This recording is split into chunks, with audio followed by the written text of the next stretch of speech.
Hey there, tonight we're diving into the bustling world of ancient Phoenician traders, where the truth is bartering for purple dye wasn't just about luxury.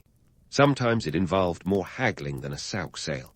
If these stories help you unwind, I'd love a quick like or subscribe, but only if they're genuinely working for you. I'm curious where in the world you're listening from, so drop your location and local time in the comments. It's amazing seeing our little community span the globe through these historical tales. Now make yourself cozy, maybe adjust your room temperature or get that cup of tea, and let's explore tonight's tale together. If you've ever wondered how to start your day with a bang, the Phoenicians have got you covered. It's the crack of dawn in the port of Tyre, and let me tell you, this place is harping like a caffeine-fueled flea market. You're standing on the edge of one of the ancient world's most strategic trading hubs, where the Mediterranean Sea kisses the land with a salty embrace, and you can smell opportunity, or maybe that's just the fish. The geography here is no accident. Tyre, an island city until Alexander the Great had other plans, is like the ancient version of prime real estate. Think of it as the Manhattan of the Mediterranean. Its position is crucial, with trade routes that stretch their tendrils all the way to Egypt, Greece, and beyond. This is where East meets West, where your goods can travel faster than gossip at a royal court. Now, speaking of goods, let's talk about the morning rush. Merchants are hustling, shouting, and bartering over everything from cedarwood to glassware. You see stacks of amphorae like ancient IKEA stock, except these are filled with wine, olive oil, and something a bit more exotic, purple dye. Ah, yes, the fabled Tyrian purple, which isn't just any color. It's the color of royalty, and it costs about as much as you'd expect a king's ransom to be. We're talking a whopping 10,000 snails to produce a single gram of this dye. That's right, snails, specifically the murex snail. And here's where the romance of history gets a reality check. You might picture serene seaside scenes of Phoenician artisans skillfully extracting dye, but the truth is a bit more, shall we say, pungent. The process of making Tyrian purple was a smelly, messy affair. Those snails had to be collected, crushed, pera, and left to ferment in large vats. It's no surprise that the dye was so expensive. This was luxury that literally stank to high heaven. But why all the fuss over a color? Well, aside from its eye-catching hue, purple became a symbol of power and prestige. Only the elite could afford to waltz around in purple-drenched robes, which is exactly why it became synonymous with royalty. The Roman emperors even issued laws forbidding anyone else from wearing it. Talk about fashion policing. As you wander through the bustling port, you're jostled by traders from distant lands. They've come here for the same reason everyone else has, to make a buck, or a shekel, as it were. Those Phoenician shekels are clinking in pockets all around you, and the sound is music to a merchant's ears. But let's not romanticize the life of a trader too much. Sure, there's the promise of profit, but there's also the grind. The endless haggling, the risk of piracy, and the occasional storm that could turn your fortune into flotsam. The port isn't just a marketplace. It's a melting pot of cultures and languages. You hear Egyptian, Greek, Aramaic, and more, all mingling in a cacophony that, despite the chaos, somehow makes sense. This is globalization before anyone had a word for it. And the Phoenicians, they are the brokers of this ancient world economy, the middlemen who have mastered the art of negotiation and navigation. Let's not forget their contributions to the alphabet, which will eventually revolutionize communication. But we're getting ahead of ourselves. That's a story for another day. For now, soak in the scene. Watch as a Phoenician ship, sleek and nimble, sets sail with its cargo hold stuffed to the gills. These ships are the SUVs of the ancient seas, capable of carrying tons of goods across vast distances. The sailors are as seasoned as their fishy cargo, and they know every nook and cranny of the Mediterranean like the back of their sunburnt hands. As the sun climbs higher in the sky, the port hums with the energy of commerce. It's a living, breathing organism, with each merchant, sailor, and craftsman playing their part. You can almost feel the pulse of the city as it feeds on trade, growing richer and more powerful with each transaction. But remember, this prosperity comes at a price. The competition is fierce, and the stakes are high. In Tyre, you either keep up with the tide or risk being swept away. So there you have it, a morning in Tyre, where the air is thick with the scent of salt and ambition. As the city awakens, it's clear that this is no sleepy backwater. It's a powerhouse, a beacon of trade and innovation. And as you stand amid the hustle and bustle, you can't help but wonder about the stories these ancient stones could tell. But for now, the day is young, and there's a world of possibilities waiting just beyond the horizon. As the day ticks towards mid-morning, the market in Tyre is a full-blown symphony of chaos. Imagine the sounds of traders shouting numbers faster than an auctioneer on espresso, mixed with the pungent aroma of spices, sweat, and the ever-present tang of the sea. This is where the Phoenicians truly shine, wheeling and dealing like their lives depend on it. Because, let's face it, in this cutthroat market, they kind of do. First off, let's talk about the goods. If you thought Amazon had a wide selection, think again. The Phoenicians were the original one-stop shop, minus the next-day delivery. You've got your big-ticket items like cedar wood, which was the ancient equivalent of fine mahogany. This stuff was so coveted that even King Solomon couldn't resist ordering a few loads to build his famous temple.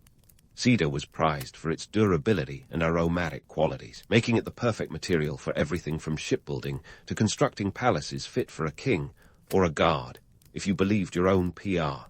Then there's glassware. Yes, the Phoenicians didn't just trade it, they practically invented it. Ever heard of glass blowing? Well, you can thank these guys for that little gem of innovation around 2000 BCE. Their glass products were the envy of the ancient world, sparkling in hues of blue and green, catching the light like a Mediterranean sunset. It was the kind of stuff that could make even the most Spartan of Greek philosophers crack a smile. And let's not forget the smaller items that packed a big punch, spices from the East, precious metals from the mines of Anatolia, and textiles that could put a modern fashionista to shame. Anything and everything was up for grabs. This was capitalism in its rawest form, long before Wall Street was even a glimmer in a banker's eye. Now, onto the art of bartering. You see, Phoenician traders didn't just sell goods, they sold themselves. Their charisma was a commodity, their silver tongues as valuable as the silver they traded. Negotiation was a fine art, honed over years of practice and a few hard-learned lessons. If you thought you could waltz into the marketplace and walk away with a bargain, think again. These traders could talk the feathers off a peacock and convince it to thank them for the compliment. But here's the real trick up their sleeve, the Phoenician alphabet. While it might not have been the latest bestseller on the ancient bestseller list, it was a game-changer for trade. Before the alphabet, keeping records was about as easy as herding cats. Enter the Phoenicians with their 22-letter alphabet, and suddenly, record-keeping wasn't just for scribes with a PhD in hieroglyphics. This simple, yet revolutionary writing system allowed traders to keep track of accounts, contracts, and inventory without needing a Rosetta Stone to decipher their notes. Imagine trying to remember which client ordered what in a sea of yelling merchants and clinking coins without a trusty notebook. The alphabet was the Excel spreadsheet of its day, minus the formatting headaches. It streamlined communication and made long-distance trade a breeze. You might say it was the ancient world's version of an email, quick, efficient, and prone to the occasional misinterpretation. So while the alphabet might not have had the pizzazz of a bestseller, its role in trade was undeniable. It was the unsung hero of the Phoenician economy, quietly boosting business and ensuring that deals were sealed and goods delivered. Without it, the wheels of commerce might have ground to a halt, leaving Tyre's bustling market eerily silent. But let's not get too misty-eyed about the efficiency of an alphabet. As revolutionary as it was, it didn't eliminate the inherent risks of trade. Pirates still prowled the seas, storms still threatened to turn ships into driftwood, and competition among traders was as fierce as ever. The alphabet was a tool, not a magic wand. It could help count your profits, but it couldn't guarantee them. And so, as the sun climbs higher and the market buzzes with activity, you can see why the Phoenicians had a reputation for being the best in the business. They were the original hustlers, the smooth operators of the ancient world. Their success wasn't just about the goods they traded. It was about how they traded them. It was about the relationships they built, the networks they wove, and the innovations they embraced. In the end, what made the Phoenicians legendary wasn't just their cedar or their glass. It was their ability to adapt, to thrive in a world that was as unpredictable as the Mediterranean winds. They were the middlemen of history, the connectors of cultures, the brokers of an early global economy. And as you soak in the marketplace's controlled chaos, it's clear that their legacy is as enduring as the cedar wood they so famously traded. But don't get too comfortable. There's more to explore, and the day is far from over. As the sun continues its relentless climb, casting long shadows across the bustling market, let's steer our ship into the choppy waters of Phoenician politics. Now, if you thought trading cedar and purple dye was a high-stakes game, just wait until you see what was happening behind the diplomatic curtain. Picture this. Phoenician city-states like Tyre and Sidon were sandwiched between some of the ancient world's most formidable powers, namely Egypt, Assyria, and later on, Babylon. Navigating this geopolitical minefield without stepping on a proverbial landmine was no small feat. Forget Instagram influencers. These folks were the original masters of the art of spin. First, let's talk about Egypt, the land of pharaohs, pyramids, and more eyeliner than a Garth convention. By the time the Phoenicians were hitting their stride, Egypt was already a well-established powerhouse. To the pharaohs, the Phoenicians were both a blessing and a potential headache.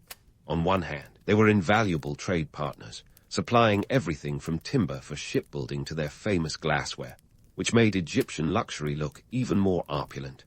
But on the other hand, their growing influence in the Mediterranean was something the pharaohs had to keep a wary eye on, like a cat watching a particularly tricky laser pointer. The Phoenicians, with their knack for diplomacy, managed to keep things cordial. It helped that they had something Egypt wanted, the aforementioned cedar wood. This wasn't just any lumber. It was the gold standard for building everything from ships to temples. So, the Phoenicians provided Egypt with their coveted cedar in exchange for protection and a steady flow of grain. It was a classic case of you scratch my back, I'll scratch yours, minus the awkward small talk and obligatory holiday cards. Now, swing your gaze over to Assyria, a place that made Game of Thrones look like a friendly neighborhood cookout. The Assyrians were known for their military prowess and a penchant for expanding their empire with the subtlety of a bulldozer. Naturally, they looked at the prosperous Phoenician city-states and saw a tempting addition to their growing collection. But the Phoenicians, adept in the art of survival, managed to walk a fine line between subservience and independence. They paid tribute, essentially a please don't squash us tax, in the form of goods and services, while retaining enough autonomy to keep their trade networks buzzing. This tribute wasn't just a toll booth fee, it was a calculated investment in survival. In exchange, the Assyrians provided a degree of security against other potential threats. It was a symbiotic relationship where the Phoenicians played their part as the adaptable, cunning merchants they were, ensuring that their city-states remained vibrant hubs of commerce rather than smoldering ruins. But diplomacy wasn't just about keeping powerful neighbors happy. The Phoenicians were also skilled at playing various powers against each other. They had the finesse of a chess grandmaster, knowing when to align with one power and when to pivot to another. This delicate balancing act was their secret sauce, allowing them to thrive even as empires rose and fell around them. It's like they had an ancient magic 8-ball that always read, reply hazy, try again. And yet they still managed to get it right. One of the most impressive feats of Phoenician diplomacy was their establishment of trade colonies and outposts across the Mediterranean. Places like Carthage didn't just pop up overnight. These were strategic moves, extending Phoenician influence and creating new markets for their goods. Colonies served as safe harbors, supply stations, and points of cultural exchange. They were the Wi-Fi hotspots in an ancient world where communication was more about shouting across the sea than sending a quick text. Of course, setting up shop in foreign lands wasn't always a walk in the park. It required negotiation with local populations, often involving a mix of persuasion, gifts, and a bit of good old-fashioned grit.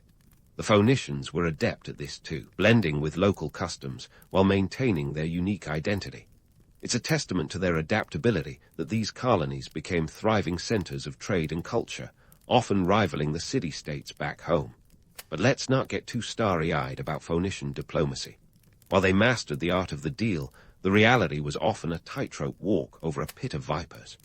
One false move, a miscalculation in tribute, a failed negotiation, and the consequences could be dire. The Phoenicians had to be constantly vigilant, their political radar finely tuned to the shifting winds of power. It was a high-stakes game where the rules could change without notice, and the price of failure was soberingly steep. Despite these challenges, the Phoenicians managed to maintain their independence for centuries. It was a dance of diplomacy, trade, and mutual benefit that allowed them to flourish in a world where the only constant was change. They were the original international relations experts, long before the term became a buzzword in academic circles. As the day in Tyre continues, the sun high in the sky, casting its golden glow over the bustling port, it's clear that the Phoenicians were more than just traders. They were savvy diplomats, cultural ambassadors, and strategic thinkers who understood the power of connection. Their legacy is not just in the goods they traded, but in the networks they built and the alliances they forged. And as you wander through this ancient city, feeling the pulse of commerce and the hum of diplomacy, it's clear that the Phoenicians were truly ahead of their time. But don't get too comfortable. The day isn't over, and there's more to explore. The world of the Phoenicians was vast and varied, filled with stories of adventure, innovation, and survival. So, stay tuned as we delve deeper into their world, uncovering the mysteries and marvels of this remarkable civilization. As the sun begins its slow descent, painting the bustling port of Tyre in shades of amber and gold, it's time to hop aboard a Phoenician ship and sail into the heart of their maritime legend.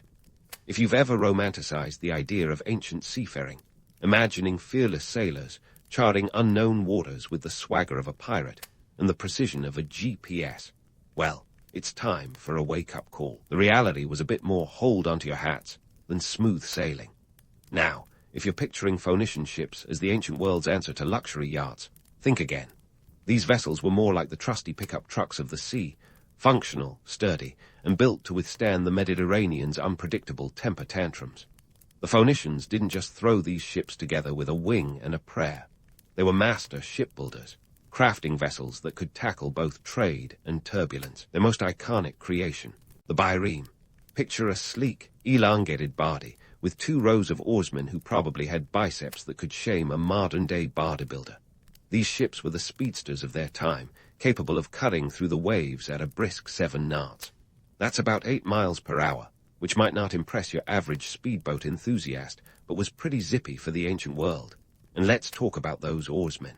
They weren't just there for muscle power. They were the beating heart of the ship, synchronizing their strokes to propel these wooden wonders across vast distances. Imagine the coordination. Dozens of men rowing in perfect harmony, guided by the rhythmic beat of a drum.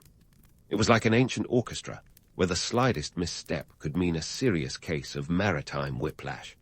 But before you get too carried away with the romance of it all, let's bust a few myths. Ever heard that Phoenician sailors had an innate sense of direction, like avian navigators with a built-in compass? Not quite. These seafarers relied on some pretty basic tools. Think stars, sun, and coastline landmarks, not Google Maps. Nighttime navigation was a stellar affair, literally. Sailors used the North Star as their guiding light, while the sun's position helped during the day. When all else failed, they hugged the coastline like a toddler clinging to a teddy bear during a thunderstorm. And speaking of storms, let's not forget the Mediterranean's mood swings. The sea could switch from serene to sinister faster than you can say, batten down the hatches. 1 minute you're basking in the glow of a perfect sunset. The next, you're fighting waves that threaten to turn your ship into kindling. It's no wonder that Phoenician sailors were as much strategists as they were seamen. They had to be, considering the unpredictability of their watery playground. Then there were the pirates. Oh yes, the original party crashers of the high seas. These weren't the charismatic, rump-swilling rogues of Hollywood fame. Imagine more like opportunistic scavengers, ready to pounce at the first sign of an unguarded cargo. For Phoenician traders, pirates were a constant threat, lurking in hidden coves, ready to relieve them of their hard-earned goods. It was a game of cat and mouse, traders often having to outsmart these marauders or risk losing everything. But here's where the Phoenicians' shrewdness came into play. They weren't just passive victims. These sea-savvy traders knew the value of a well-armed crew and a nimble ship. Often, they'd travel in convoys for protection, a floating fortress of multiple ships that was much harder to raid than a lone vessel. Think of it as the ancient equivalent of a carpool lane, where safety in numbers wasn't just a slogan. And let's not forget their knack for diplomacy, which extended beyond land-based negotiations. The Phoenicians had a network of alliances that often included local coastal communities. These relationships could be the difference between a safe harbor and a hostile reception, providing traders with critical intel on pirate activity and safe passage. It was like having a subscription to the ancient world's version of Safe Sailing Monthly. Now, about those legendary Phoenician charts. While they didn't have maps in the way we understand them today, they did have something arguably more valuable: experience. Routes were memorized, passed down through generations like treasured family recipes. This oral tradition of navigation was the cornerstone of their seafaring success, a living map etched into the minds of seasoned sailors. But let's not sugarcoat it. Despite their skills, being at sea was no cruise vacation. The cramped quarters, the constant motion, the ever-present smell of salt and sweat, it was all part of the package. Sailors had to be tough, resilient, and a little bit crazy to thrive in such conditions. It's no surprise they were often seen as a breed apart, a rough-and-tumble fraternity bound by the shared experience of life on the edge.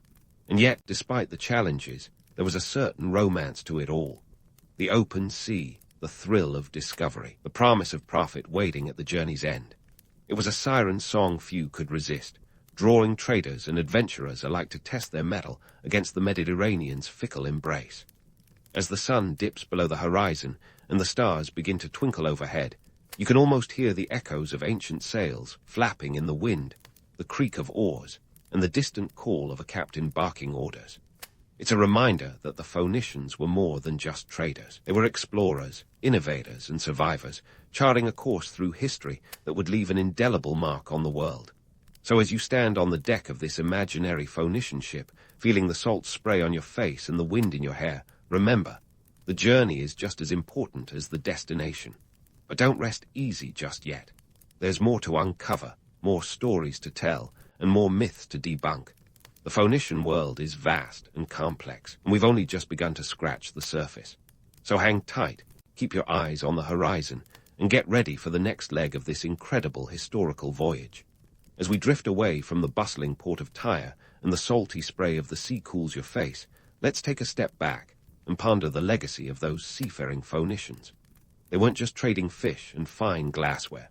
They were laying down the very foundations of modern commerce, even if they didn't know it at the time. Imagine, if you will, a world where the Phoenician alphabet didn't exist. Instead of flipping through the latest bestseller or scrolling through your social media feed, imagine everyone still chiseling away at stone tablets. The birth of the Phoenician alphabet around 1050 BCE was like swapping out a typewriter for a laptop. It was revolutionary, and it spread faster than a viral tweet. The Phoenician alphabet was the first to use symbols to represent sounds, making it a breeze compared to the laborious pictographs of the past. It was adopted and adapted by the Greeks, who added vowels, because let's face it, who wants to guess the missing letters? And eventually gave rise to the alphabet we recognize today. This linguistic leap wasn't just a scholarly footnote, it was a game changer. It democratized literacy, making it possible for traders, not just scribes, to keep track of transactions. In short, it was the original open office, minus the software glitches.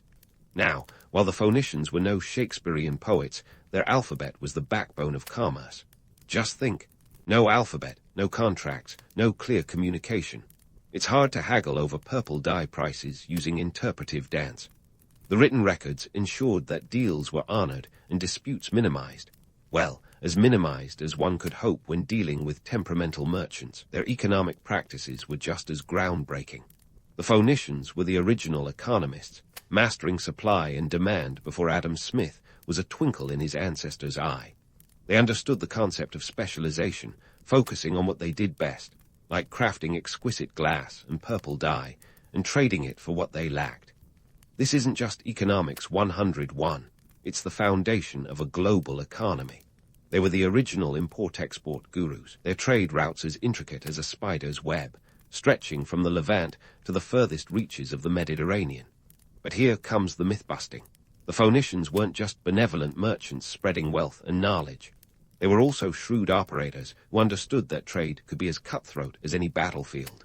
Their legendary purple dye was a status symbol, sure, but also a savvy marketing ploy. By controlling the production and distribution of this coveted color, they created an artificial scarcity that kept prices sky high. It's a move that would make even the most seasoned venture capitalists nod in approval. Let's not forget the political acumen that underpinned their economic success. The Phoenician city-states were like the Switzerland of the ancient world, neutral, prosperous, and quietly influential. They navigated the treacherous waters of ancient geopolitics with aplomb, playing larger powers against each other while keeping their cities open for business. It was a balancing act that required the finesse of a tightrope walker and the charm of a seasoned diplomat. Their colonies, scattered like breadcrumbs across the Mediterranean, weren't just trade outposts, they were cultural exchanges. In places like Carthage, Phoenician culture blended with local customs, creating a melting pot of ideas, goods, and beliefs. It was globalization before the term existed, a testament to the enduring power of cultural interaction and exchange. But let's not get too misty-eyed about it. The reality was often less glamorous. Trade was fraught with perils, from pirates to unpredictable seas, and the stakes were high. Phoenician traders were risk-takers, their fortunes tied to the whims of weather and the caprices of foreign markets. They were the original adrenaline junkies, their lives a constant high-wire act where one misstep could mean ruin. As we reflect on the legacy of Phoenician trade, it's clear that their impact was profound and far-reaching. They were the architects of a nascent global economy, their innovations laying the groundwork for the interconnected world we inhabit today. Their alphabet revolutionized communication, while their trade networks spread goods and ideas across vast distances. They were pioneers, their influence echoing through the centuries like the distant chime of a ship's bell. Yet, as we wade through the romantic haze of history, let's remember that much of what we know is wrapped in the sheen of good PR. The Phoenicians were masters of their own narrative, crafting a legend of prosperity and innovation that, while largely true, glossed over the grit and grind of their everyday existence. Their story is a reminder that history is often a blend of fact and fiction, reality and romance. So, as the sun dips below the horizon and the stars begin their nightly vigil, take a moment to appreciate the legacy of these ancient traders. They were more than merchants. They were visionaries who dared to sail beyond the known world, leaving a wake that continues to ripple through time. In their story, we find echoes of our own, a testament to human ingenuity, resilience, and the ceaseless quest for connection. And as you ponder this rich tapestry of history, remember, the journey of discovery is never truly over. It's merely waiting for the next intrepid soul to set sail. The year is 1325, and you're about to embark on the medieval equivalent of a road trip, except swap out the minivan for a caravan of camels, and the highway pit stops for dusty merchants' inns. You're a seasoned merchant, a savvy operator in the gritty business of medieval trade, where the stakes are as high as the profits. Today, it's all about preparing for your upcoming journey across the vast and unpredictable trade routes that stretch from Venice to the bustling markets of Constantinople. Your mission? To transport precious cargo, think spices and silk, along treacherous paths teeming with threats like highway robbers, deceitful weather, and the odd rogue knight with too much armor and too little sense. First off, gear. Forget about packing light. You need to be ready for anything, starting with your trusty steed, or perhaps a camel if you're going full desert nomad. These beasts are your lifeline, carrying not just cargo, but also your hopes for a profitable return. On your back, a chainmail shirt because nothing says I'm serious like wearing 20 pounds of metal. It's not just a fashion statement, it's a necessity. Then there's your weapon of choice. Whether it's a sword or a crossbow, make sure it's sharp and within reach, because medieval road rage is a thing. Oh, and don't forget the essentials. A map, a compass, and maybe a relic or two for good luck. After all, divine intervention might just come in handy when you're knee-deep in a river, trying to figure out which way is north. Now, let's talk routes. Your journey will likely start in a bustling port city, a place like Genoa, where the air is thick with the scent of salt water and the cries of traders advertising their goods. From there, you might hit the road to Constantinople, a city that's practically the internet of the medieval world, connecting east and west through trade. But this isn't a straight line. Oh no, it's a winding, twisted path full of switchbacks and surprises. Distance. We're talking hundreds, even thousands of miles, where every step could mean a new challenge or opportunity. The Silk Road isn't just a name. It's a complex network of routes that have been used for centuries, each with its own history and hazards. Of course, it's not just about getting from A to B. The journey itself is a gauntlet of dangers. Highway robbers are the medieval version of a mugger with a dash of Robin Hood complex. They might leave you with nothing but your dignity, if you're lucky. There's also the weather, capable of flipping from balmy to brutal in a heartbeat. Ever tried crossing a mountain pass in a snowstorm? Let's just say it's not for the faint-hearted. And then there are rogue knights, those chivalrous gents who might decide your cargo looks better in their hands. They're like the frat boys of the medieval world, only with swords. But why risk it all, you ask? Simple. Economics. The medieval world was practically built on the back of trade and commerce, and those who dared to brave the route stood to make fortunes. Spices like pepper and cinnamon were worth their weight in gold, literally. In the 14th century, a pound of ginger could cost as much as a sheep. Silk, a luxury so coveted that it was often reserved for royalty and the very wealthy. You, as a merchant, are the crucial link in this golden chain, the bridge between supply and demand. And the profits, let's just say they're enough to make the danger seem like a minor inconvenience. Let's not forget the political chessboard you're playing on. Every kingdom and city-state along your route has its own set of rules, each ruler with a different idea of taxation and protection. You might find yourself paying a hefty toll at one border, only to be greeted with open arms at the next. It's a constant negotiation, a dance of diplomacy where your silver tongue is as valuable as your coin pouch. But here's the kicker.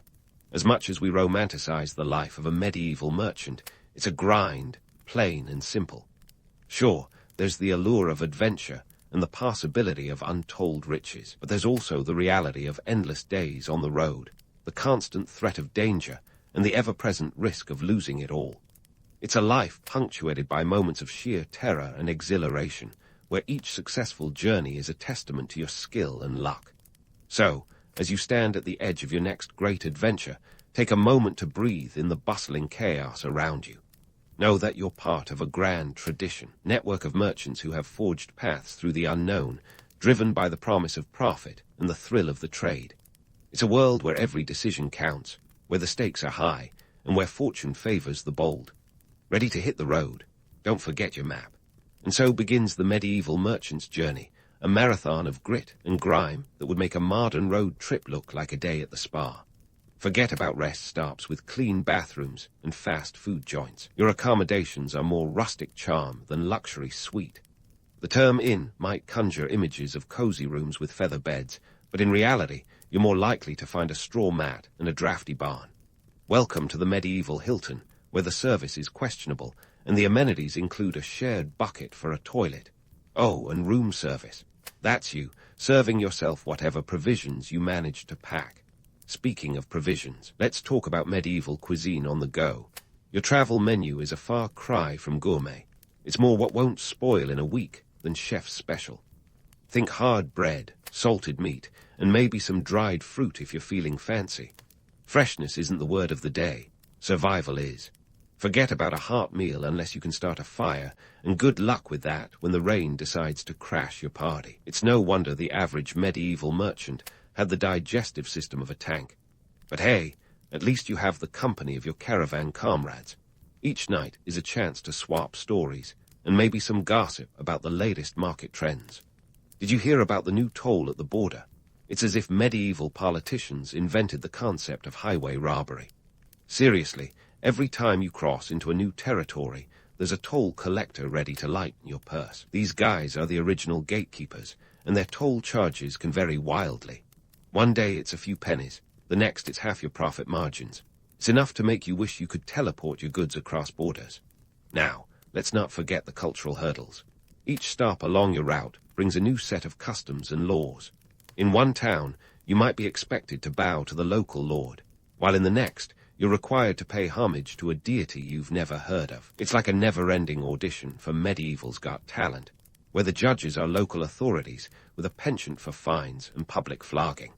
Understanding these local nuances is essential to keeping both your head and your business intact. And then there's the sheer distance. The Silk Road, that legendary artery of commerce, stretches roughly 4,000 miles, from the bustling bazaars of Istanbul all the way to the ancient walls of Zion. That's about the same distance as New York to Los Angeles, without the luxury of highways or automobiles. You're moving at a pace set by your camel caravan, which on a good day might cover 20 miles. At this rate, you're looking at months of travel, not days. It's a test of endurance that makes a modern marathon look like a sprint. Travel fatigue is real, folks. After weeks on the road, you start to feel like a human haggis, stuffed, sun-baked, and slightly off. Your clothes are a patchwork of dirt and sweat, and let's be honest, deodorant isn't making an appearance for another few centuries. Medieval hygiene is, shall we say, an acquired aroma. Bathing opportunities are scarce, and when you do find a creek or a bathhouse, you might share it with a few hundred other travelers. It's communal living at its finest, where personal space is a luxury and privacy is a myth. Despite the hardships, there's a certain camaraderie that forms among travelers. It's a shared experience, a collective struggle that binds you together against the odds. You swap stories, trade goods, and maybe even form alliances. A little gallows humor goes a long way when you're knee-deep in mud, trying to coax a stubborn mule up a mountain path. Sure, the medieval road is a crucible of challenges, but it's also a forge for friendships and networks that can last a lifetime. So, as you navigate this medieval obstacle course, remember that each step brings you closer to your goal. It's a world where every mile is earned, every coin hard-fought. The romance of the road may be tempered by the reality of the journey, but it's a life where the rewards are as tangible as the risks. So, tighten your belt, adjust your saddle, and keep your eyes on the horizon. The path may be long and the challenges many, but for those who dare to venture forth, the promise of fortune and adventure awaits. As your caravan trudges along the dusty trail, the reality of your situation becomes clear. You're not just a merchant. You're a diplomat, a tactician, and sometimes a reluctant actor in a medieval drama worthy of Shakespeare, minus the iambic pentameter.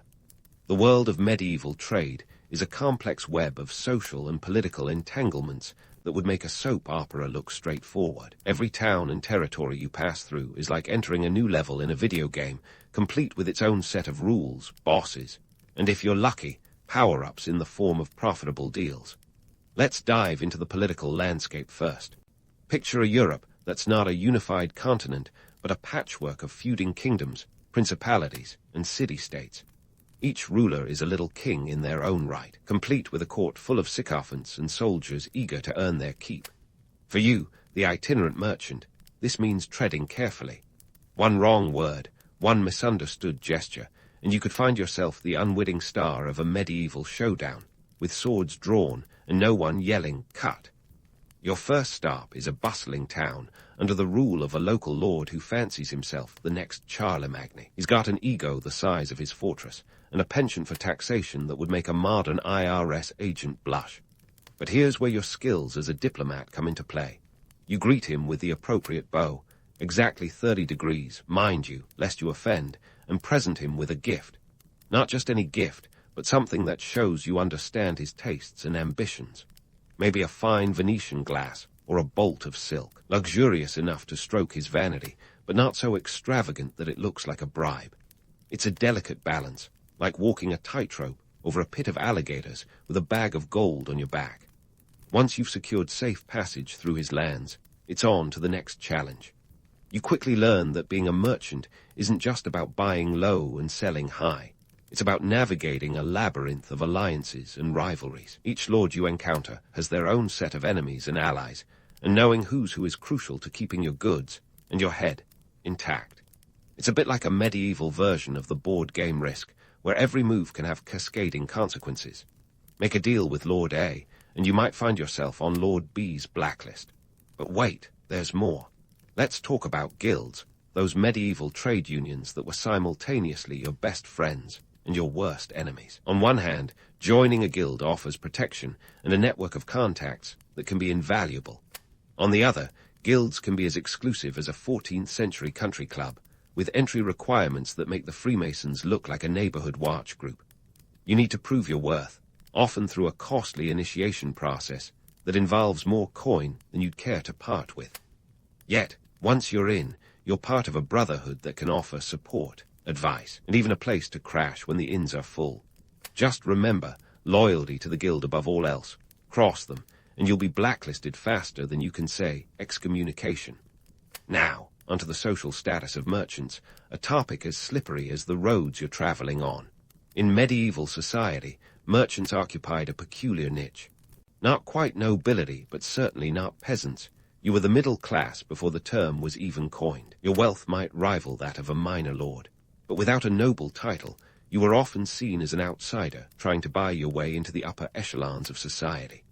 This was a time when bloodlines mattered more than bank balances, and no amount of gold could change your lineage. Yet, the irony was that while the upper classes might sneer at your lack of pedigree, they were more than happy to indulge in the luxuries your trade made accessible. Silk, spices, and other exotic goods were the status symbols of the day, and you were the gatekeeper to this world of opulence. In many ways, you had to play the Game of Thrones without the dragons, maneuvering through a landscape where power was as much about perception as it was about possession. The key was to leverage your unique position to gain influence. You might not have a castle, but you had something just as valuable: information. As a merchant, you were privy to the latest news and trends from far-flung lands, and this knowledge was a currency in its own right. A well-timed tidbit of information could earn you favor with the right people, opening doors that remained stubbornly closed to others. Yet, for all the intrigue and machinations, let's not forget the simple truth that at the end of the day, your survival depended on your ability to trade goods. It was a constant balancing act, weighing the risks of a new route against the potential rewards, navigating not just the physical, but also the social and political terrain. You had to be as adaptable as the markets you served, ready to pivot at a moment's notice in response to shifting alliances or a sudden change in the weather. As you continue your journey, each new day brings fresh challenges and opportunities. Whether you're negotiating safe passage through a war-torn region or haggling over the price of spices in a crowded marketplace, you learn quickly that being a medieval merchant is as much about grit and guile as it is about goods. It's a world where fortunes can be made and lost on the turn of a coin, and where the only certainty is that nothing stays the same for long. So, as you navigate this intricate web of alliances and rivalries, remember that you are not just a trader of goods, but a player in a much larger game. It's a game that requires cunning, courage, and more than little luck. But for those who master it, the rewards are as tantalizing as they are elusive. Keep your wits about you, your sword sharp, and your eyes on the horizon. The path ahead is fraught with danger and opportunity in equal measure, and only those who dare to tread it can hope to emerge victorious. In the grand tapestry of medieval life, merchants were often painted as the swashbuckling rock stars of the Middle Ages. But let's not get carried away with romantic notions of sword-wielding, lone wolf adventurers. Sure, the idea of a solitary merchant carving his path through hostile lands sounds thrilling, but the reality was more about teamwork and less about solo heroics. Think less Indiana Jones and more logistics manager with a taste for exotic spices. Let's start by shattering the myth of the lone merchant. In truth, most merchants went gallivanting across Europe and Asia on their own. They were part of large trade caravans, the medieval equivalent of a convoy, complete with all the camaraderie and occasional chaos you'd expect from traveling in a group. These caravans could consist of hundreds of people, including fellow merchants, guards, guides, and a small army of laborers, each with their own role, from cooking to camel maintenance. Safety in numbers wasn't just a saying, it was a survival strategy. The allure of the solitary merchant is a romanticized image that obscures the vital social networks and cooperative spirit that characterized medieval trade. Primary sources from the period, such as the letters of Francesco Pegolotti, a Florentine merchant, reveal a world where collaboration and collective effort were essential. Pegolotti's Pratica della Mercatura, the practice of commerce, is a kind of medieval Lonely Planet guide, offering detailed advice on trade routes, customs, and even local currencies, useful for any merchant navigating the Byzantine complexities of medieval commerce.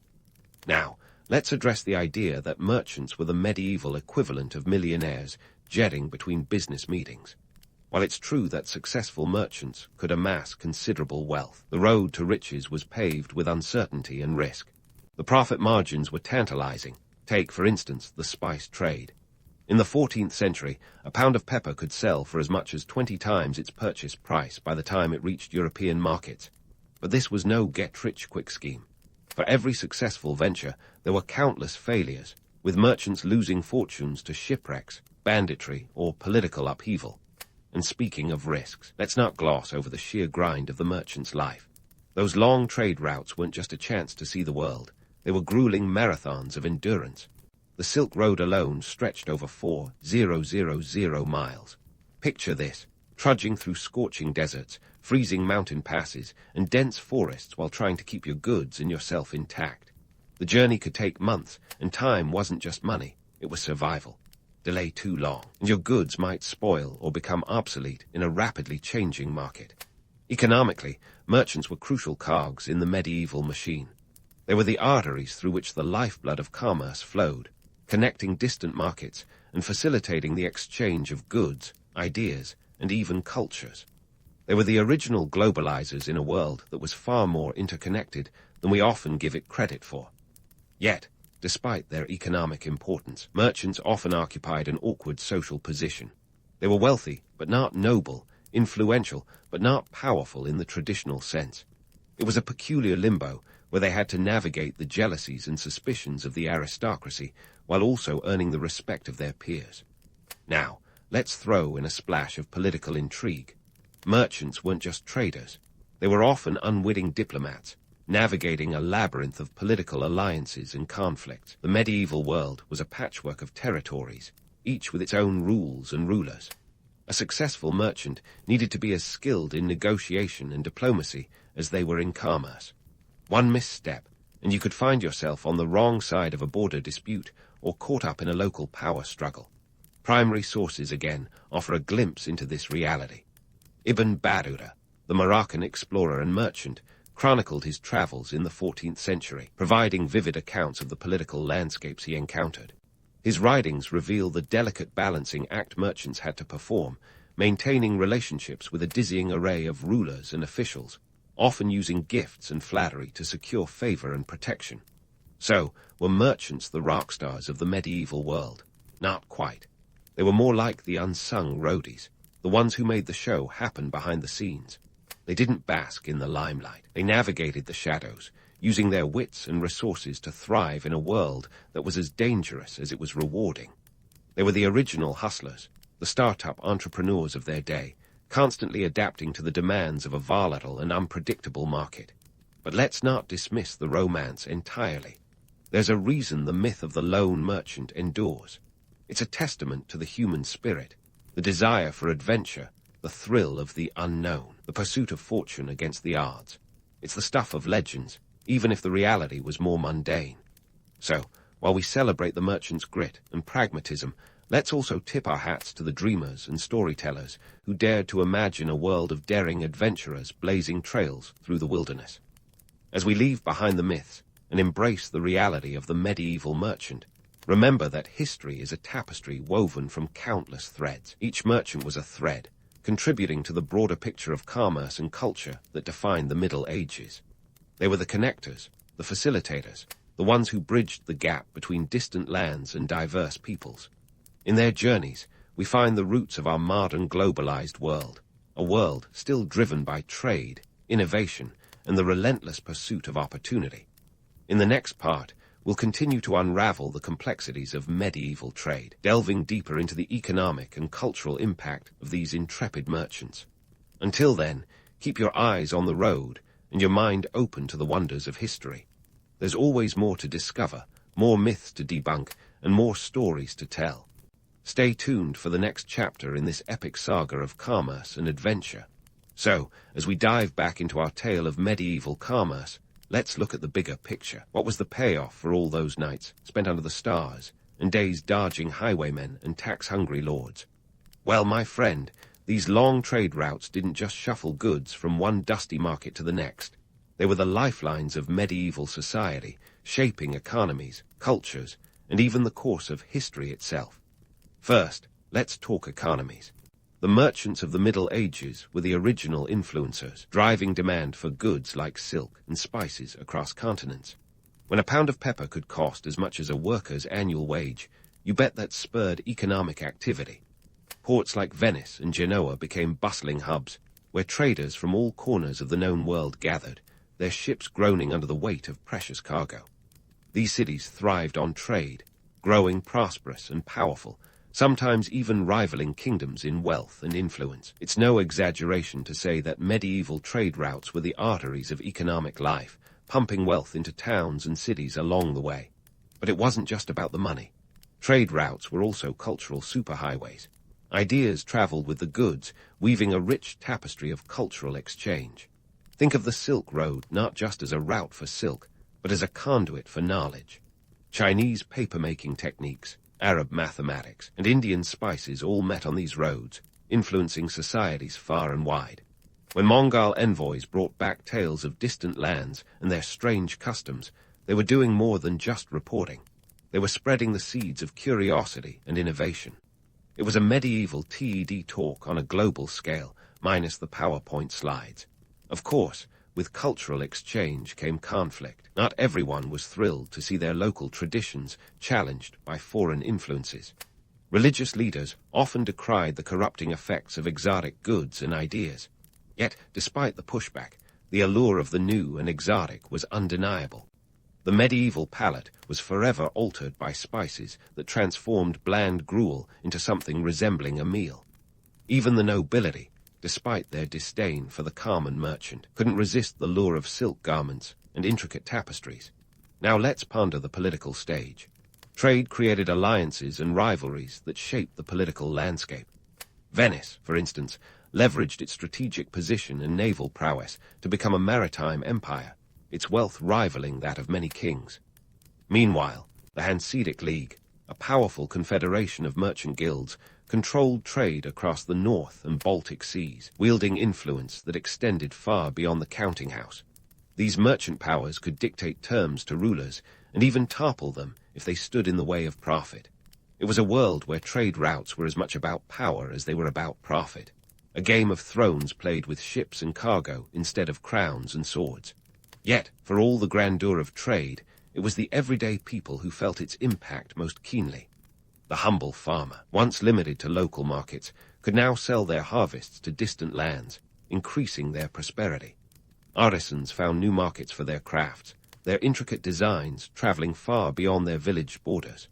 This spreading of wealth and opportunity helped sow the seeds for a burgeoning middle class, challenging the rigid feudal structures that had dominated for centuries.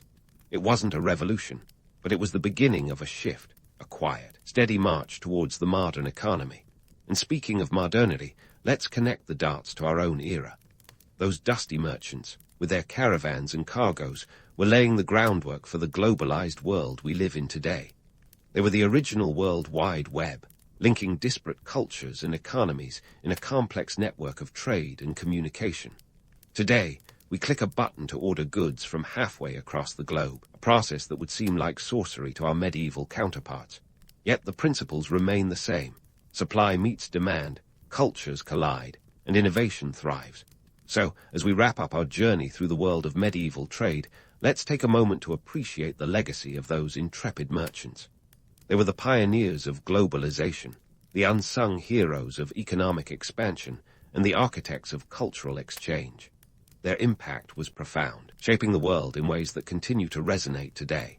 So next time you sip your morning coffee, ponder the path it traveled to reach your cup, a path paved by the merchants of yore who dared to dream of a world connected by trade and shared knowledge. In the end, the story of medieval trade is a story of human ingenuity and resilience.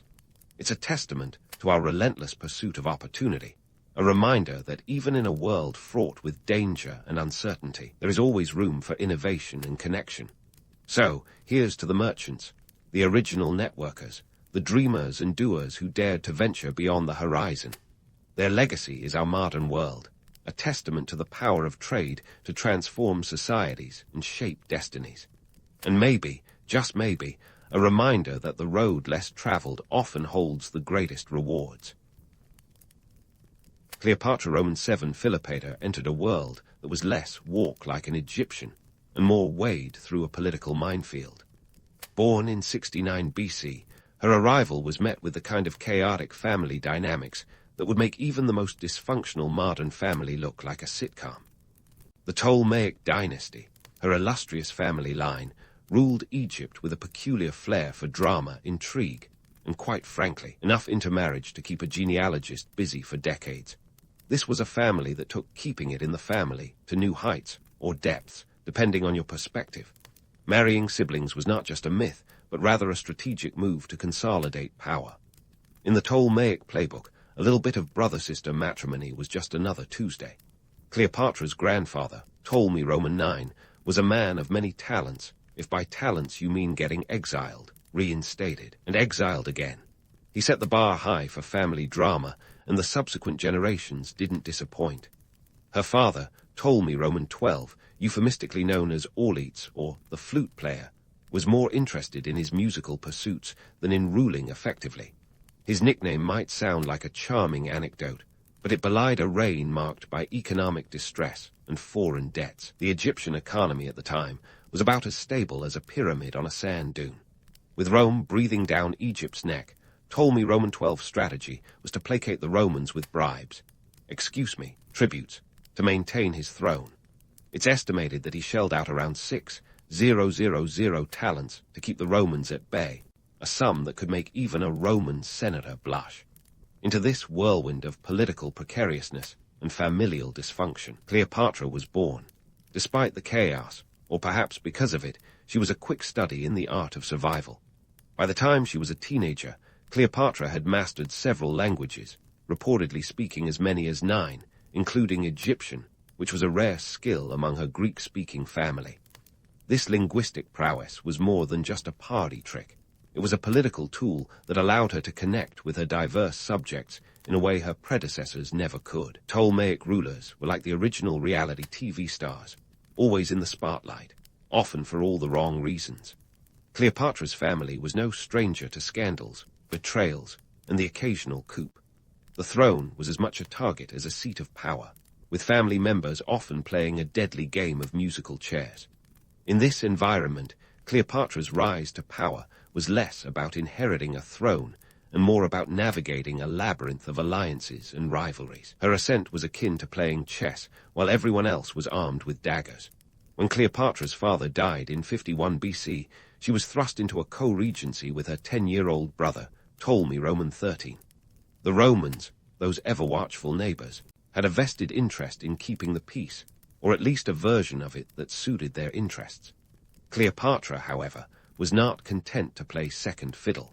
Her reign began under the shadow of her brother-husband, a title that was more ceremonial than affectionate. She was a sharp operator, though well aware that in the cutthroat world of ancient politics, even family ties were woven from the thinnest threads of convenience. Economically, Egypt was in a precarious position. The fertile Nile Delta was a breadbasket for the Mediterranean, but heavy taxation and corruption had left the average Egyptian farmer more than a little disgruntled. Cleopatra recognized that addressing these issues was crucial to maintaining her rule. She was astute in her economic policies, balancing the need for tribute to appease Rome with the necessity of keeping her people fed, and hopefully a little less rebellious. Her leadership style was pragmatic, visible in her efforts to stabilize the currency and support agricultural production. Cleopatra knew that, while romance might make the history books, it was grain and gold that kept her kingdom afloat. Cleopatra's early years as ruler were a delicate dance of diplomacy and domestic policy. She understood the importance of Rome's favor, but was keenly aware that her people's loyalty was not to be taken for granted. The Roman Republic, with its sprawling territories and insatiable appetite for control, was both a threat and a potential ally. Cleopatra walked this tightrope with the grace of a seasoned performer, aware that one misstep could send her tumbling into obscurity, or worse. Cleopatra's relationship with her siblings was as much a political alliance as it was a family affair. These partnerships were grounded in a mutual understanding that power was the ultimate prize, and alliances could be as fleeting as the Nile's annual flood. Her brother, Ptolemy Roman XIII, soon found himself at odds with Cleopatra, leading to a civil war that would see the intervention of none other than Julius Caesar. But that's a tale for another time.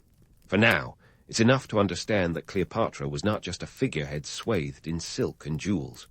She was a ruler who understood the weight of her crown and the sharpness of the thorns it bore. From her earliest days, she was a master of reinvention, leveraging her intellect and charm to navigate the treacherous waters of power. In a world where allegiances shifted like desert sands, Cleopatra learned to anchor her ambitions in the reality of her circumstances. She was more than a mere player in the Ptolemaic pageant. She was the director of her own destiny, ready to rewrite the script as needed. Cleopatra's talent for reinvention didn't end with her ascent to the throne. Her political acumen was about to get a master-class upgrade in the form of Julius Caesar, the Roman powerhouse with ambitions as grand as the empire he served. But let's rewind the clock a little and set the scene for what might be one of the most theatrical entrances in all of history, Cleopatra's infamous rug roll-up. Forget everything you've seen in the movies with Cleopatra dramatically unfurling at Caesar's feet. The truth is likely less about elegance and more about necessity. Picture it. Cleopatra, ousted from Alexandria by her brother Ptolemy Roman 13, was camped out in the dry Egyptian hinterlands, plotting her return. The city was effectively under siege, and getting back inside required a dash of audacity and a sprinkle of showmanship. Cleopatra knew she needed to catch Caesar's attention, not just for her own sake, but to tip the scales of power in her favor. Enter the rug, or more accurately, a sack or a roll of bedding. Whatever the material, the effect was the same. Cleopatra was smuggled into Caesar's quarters like a catskin-wrapped gift. It's the kind of entrance that screams both, "I'm desperate," and "I'm daring," depending on your perspective. Now, let's debunk a little myth here. While the story of Cleopatra's entrance is often painted with the brush of romance, the reality was as much about political survival as it was about mesmerizing a Roman general. Cleopatra was nothing if not practical. She understood the power dynamics at play and knew that aligning with Caesar could secure her throne. Her charm and intellect were weapons in her arsenal, and she wielded them with precision. Once inside Alexandria, Cleopatra's partnership with Caesar was a game-changer. She wasn't just the exotic queen from a faraway land. She was a savvy ruler with a kingdom full of potential. Caesar, ever the strategist, saw value in Cleopatra beyond her enchanting presence. Egypt was a treasure trove of resources, grain, gold, and a strategic position on the Mediterranean. Aligning with Cleopatra meant securing a supply line and a political foothold in the region. For Cleopatra, this partnership was about consolidating power and stabilizing her rule. Economically, Egypt was no longer in freefall. It was in a controlled descent. Cleopatra had no intention of being a puppet monarch under Roman strings. Instead, she set about implementing trade policies that would revitalize Egypt's economy. She reopened trade routes that had languished under her father's rule, bringing in not just goods, but also much-needed revenue. Under Cleopatra's guidance, Alexandria became a hub of commerce, attracting traders from across the Mediterranean. The city's economy began to stabilize, and with it, Cleopatra's grip on her kingdom. In the political arena, Cleopatra's influence was a breath of fresh air, or perhaps a gust of hot desert wind, depending on whom you asked. Her presence in Rome was a testament to her growing influence. When she accompanied Caesar back to Rome, she wasn't just a visiting dignitary. She was a living symbol of the alliance between Rome and Egypt. Her residence in Caesar's villa on the Tiber was the subject of endless gossip, but it also sent a clear message. Cleopatra was a player on the world stage, but let's not get too carried away by the glamour of it all. Cleopatra's position was precarious. While she had Caesar's support, she was also navigating the treacherous waters of Roman politics. Caesar's assassination in 44 BC was a seismic event that shook the Roman world and Cleopatra's plans. With her most powerful ally gone, Cleopatra had to reassess her strategy. This wasn't the first time she'd faced uncertainty, and it wouldn't be the last. Cleopatra's ability to charm and persuade wasn't just a personal trait. It was a political tool. She understood the power of perception, crafting her image as both a regal monarch and a relatable ruler. Her fluency in multiple languages allowed her to connect with people across cultural divides. In an era where most of her peers were content to rule through intermediaries, Cleopatra's hands-on approach was revolutionary. Her charisma wasn't just reserved for the elite. Cleopatra was known to mingle with her subjects, listening to their concerns and addressing their needs. This wasn't some ancient version of a PR stunt. It was a genuine effort to understand and govern her people. Cleopatra knew that a stable Egypt was her best defense against external threats, and she worked tirelessly to achieve that stability. So, While the history books might remember Cleopatra as the seductress who ensnared Rome's greatest generals, the reality is far more complex. She was a ruler who used every tool at her disposal, intellect, charm, and political savvy, to secure her kingdom's future. Cleopatra's allure was not just in her beauty, but in her ability to navigate the intricate web of power and politics. Her story is a reminder that even in the ancient world, a well-played political game was worth its weight in gold, or in Cleopatra's case, grain. As we look ahead to the next chapter in Cleopatra's life, it's clear that her story is far from over. Her partnership with Caesar was just one act in a much larger drama, a saga that would see her face new challenges and forge new alliances. But that's a tale for another day. For now, let's leave Cleopatra as we found her, a formidable leader, poised at the crossroads of history, ready to take on whatever the ancient world had to throw at her. Cleopatra's tale was far from its curtain call, and the next act was about to get a Roman remix. Enter Mark Antony, stage left, a man with a reputation as grand as his ambitions, and let's face it, a bit of a penchant for drama. Spoiler alert, their relationship was more strategy than Shakespeare. While tales of their whirlwind romance have filled libraries and sparked debates, historians often find themselves playing the role of mythbusters, picking apart the threads of legend to reveal a tapestry woven with political ambition and mutual interests. Picture the Mediterranean as a colossal chessboard, with Cleopatra and Mark Antony as the region's grandmasters.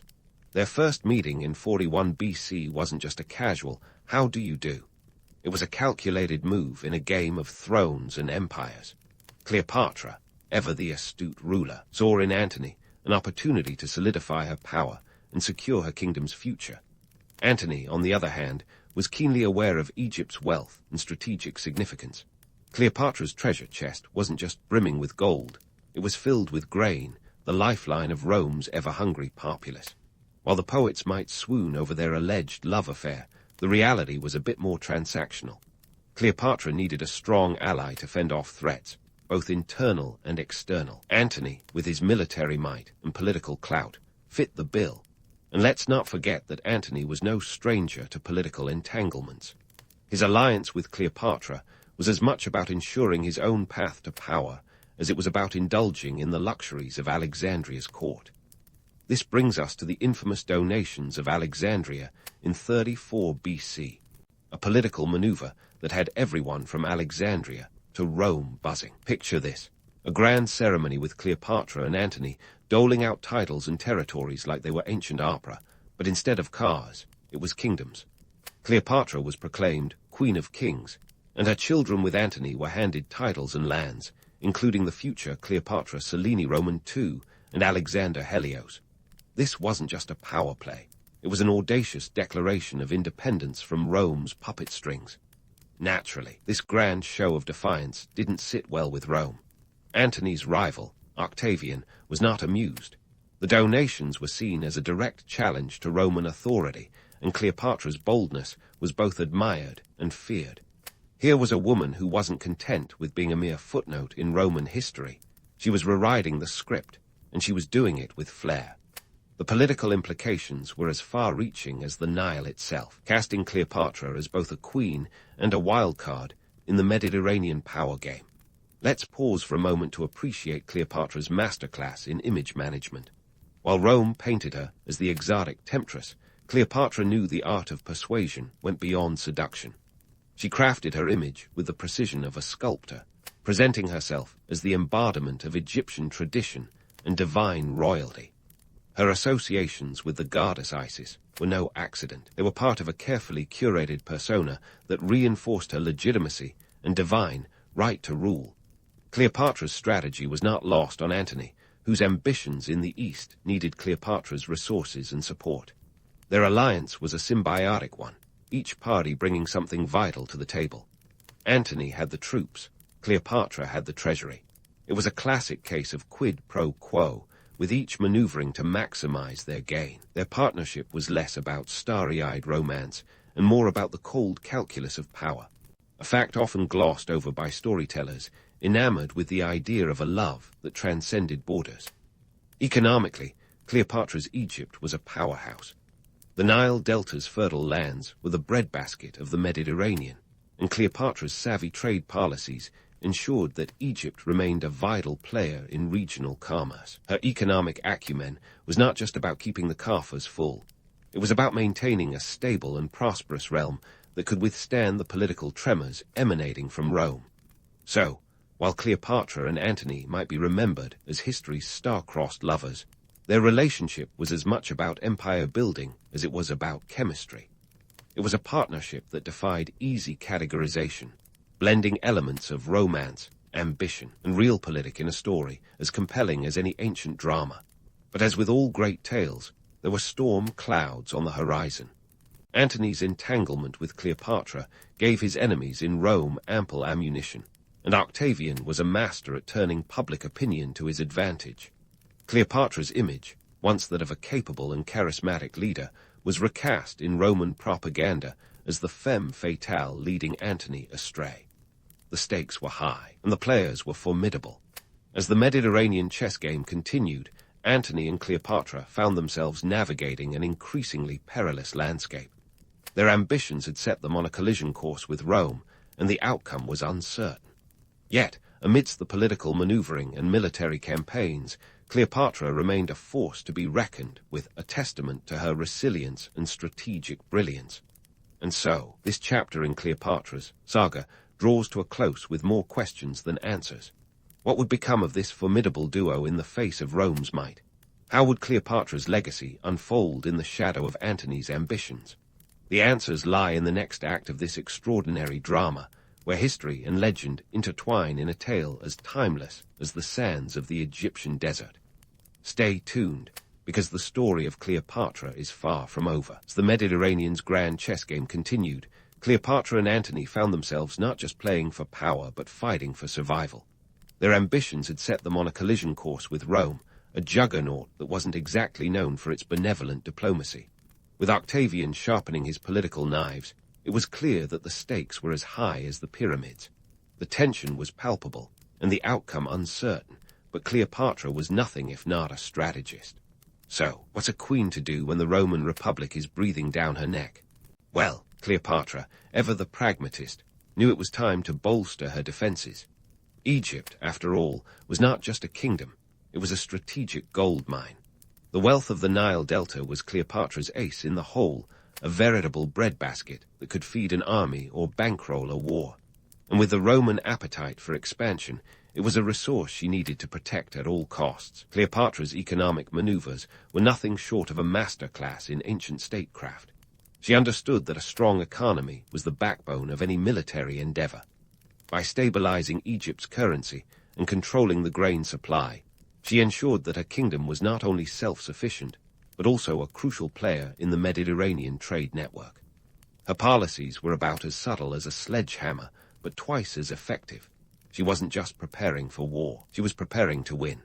Meanwhile, Antony was mustering his forces, drawing soldiers from across the Roman provinces. The plan was simple: take the fight to Octavian and remind Rome that Antony was not a man to be trifled with. Cleopatra, of course, was not content to be a mere spectator. She wasn't just providing Antony with resources. She was actively participating, commanding her own fleet, and demonstrating that she was more than just a political pawn. Cleopatra was a queen who knew the art of war as well as the art of diplomacy.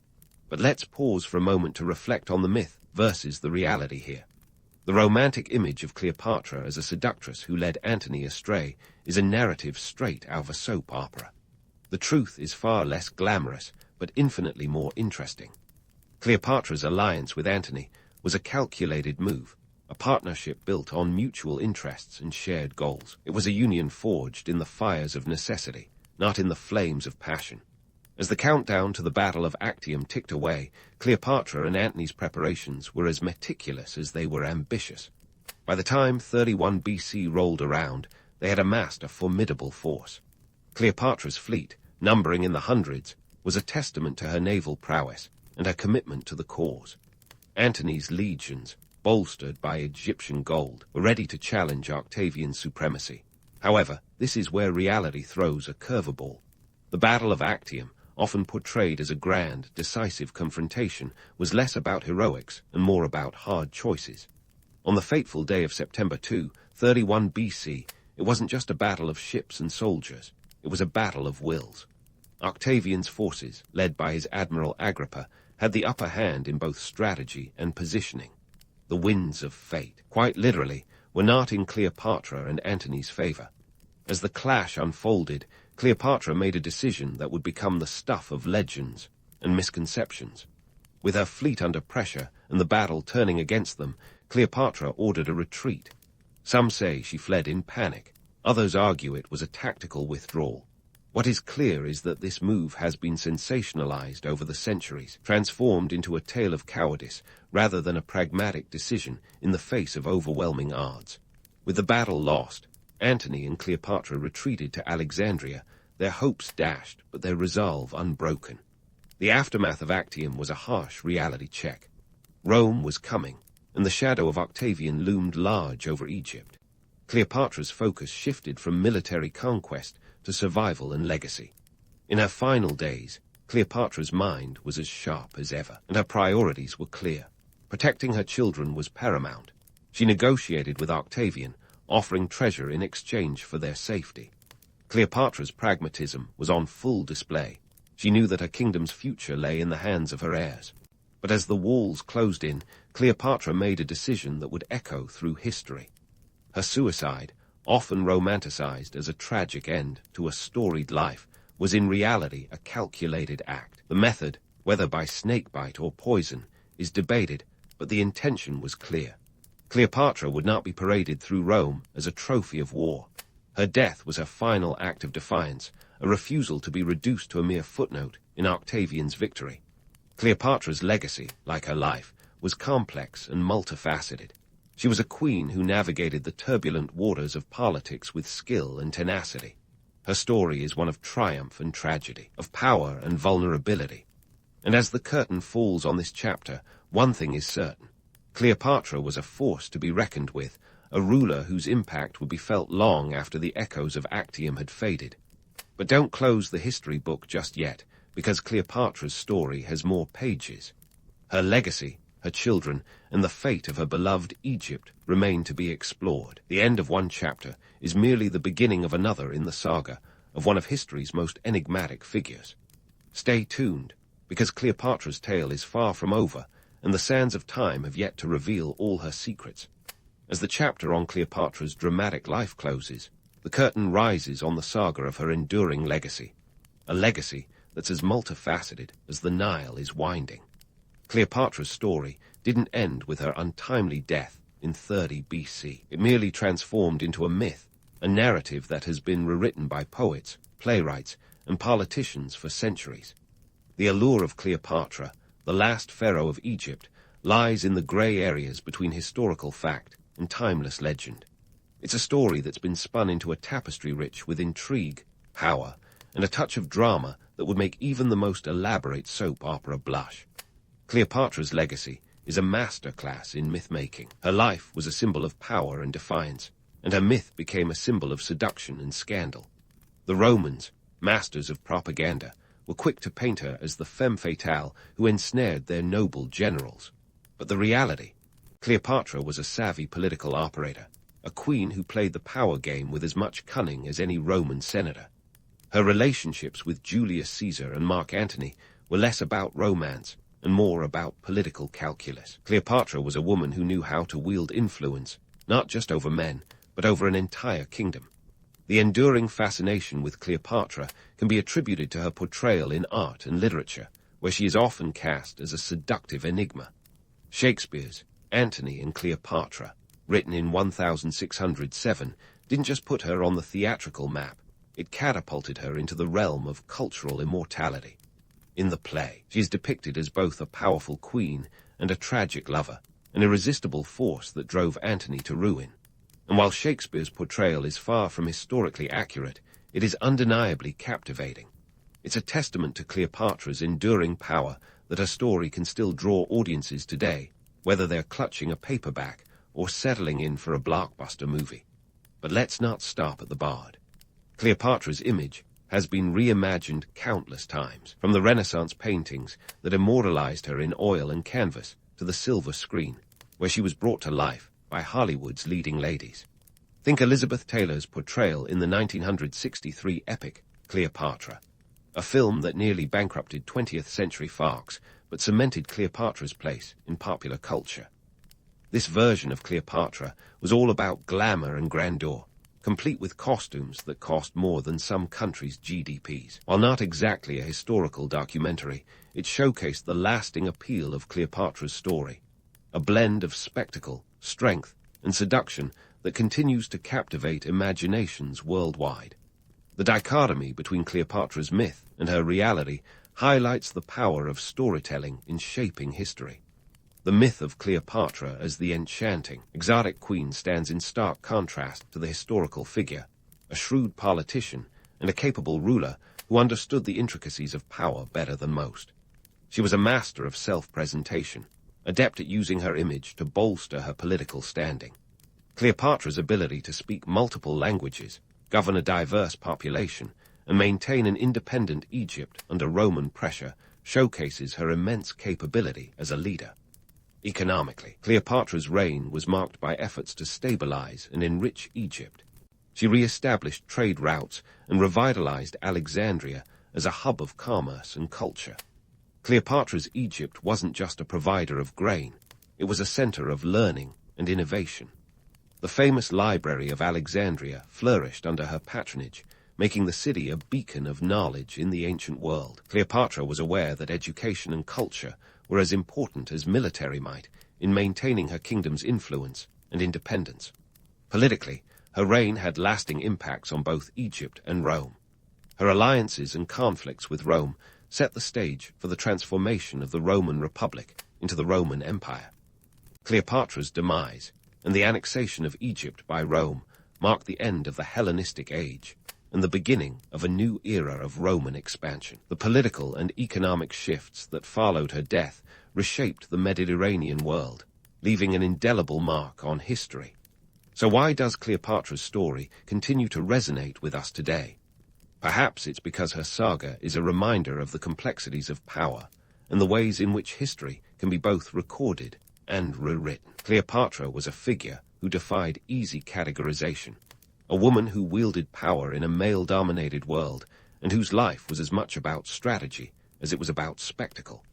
Her story challenges us to question the narratives we've inherited and to consider the realities behind the legends. Cleopatra's legacy is a testament to the power of narrative and the enduring appeal of a story well told. Her life and myth continue to intertwine, offering us a lens through which to explore themes of power, identity, and the human desire for legacy. Cleopatra remains a symbol of intrigue and strength, a figure who captivates and confounds with equal measure. As we conclude this exploration of Cleopatra's life, it's clear that her story is more than just a historical account. It's a reflection of the timeless human struggle for power and meaning. Cleopatra's legacy endures not just in the annals of history, but in the collective imagination, a reminder that the past is never just what happened. It's what we continue to make of it. And as long as there are stories to be told, Cleopatra's will remain among the most compelling, a tale woven with the threads of history, myth, and the enduring human fascination with the enigmatic Queen of the Nile. The Roman Republic wasn't born in a blaze of glory. It was more like an old-world reality show filled with backstabbing, political intrigue, and a dash of revolution. Around 509 BCE, the Romans decided they were done with monarchy, particularly their last king, Lucius Tarquinius Superbus, whose name could have doubled as a villain's moniker in a soap opera. Tarquin the Proud, as he was commonly known, had a reputation that made your least favorite boss seem like a knight in shining armor. He was the kind of guy who thought consensus was a type of pasta and believed ruling with an iron fist was the only way to get things done. Now, Tarquin's exit from the throne wasn't just a matter of him being a bad emperor. It was a grand finale that involved a very public scandal. The tipping point was the tragic story of Lucretia, a noblewoman whose assault by Tarquin's son led to a public outcry. It was the ancient equivalent of a viral news story, and it ignited the Roman populace like a match to tinder. The Romans had had enough of the Tarquin family drama, so they rose up and effectively handed him a pink slip, sending him into exile. Talk about a classic case of you're fired.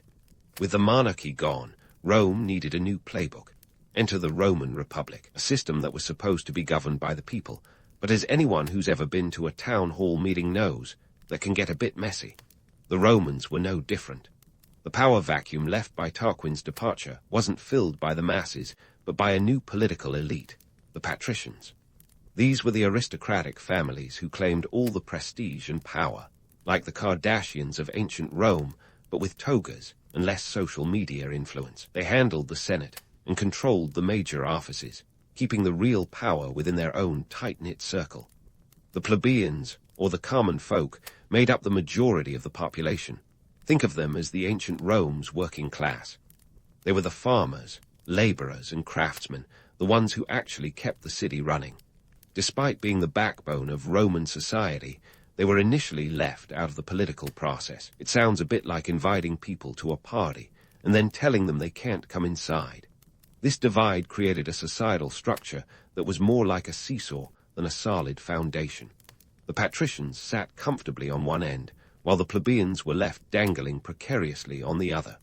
Spoiler alert.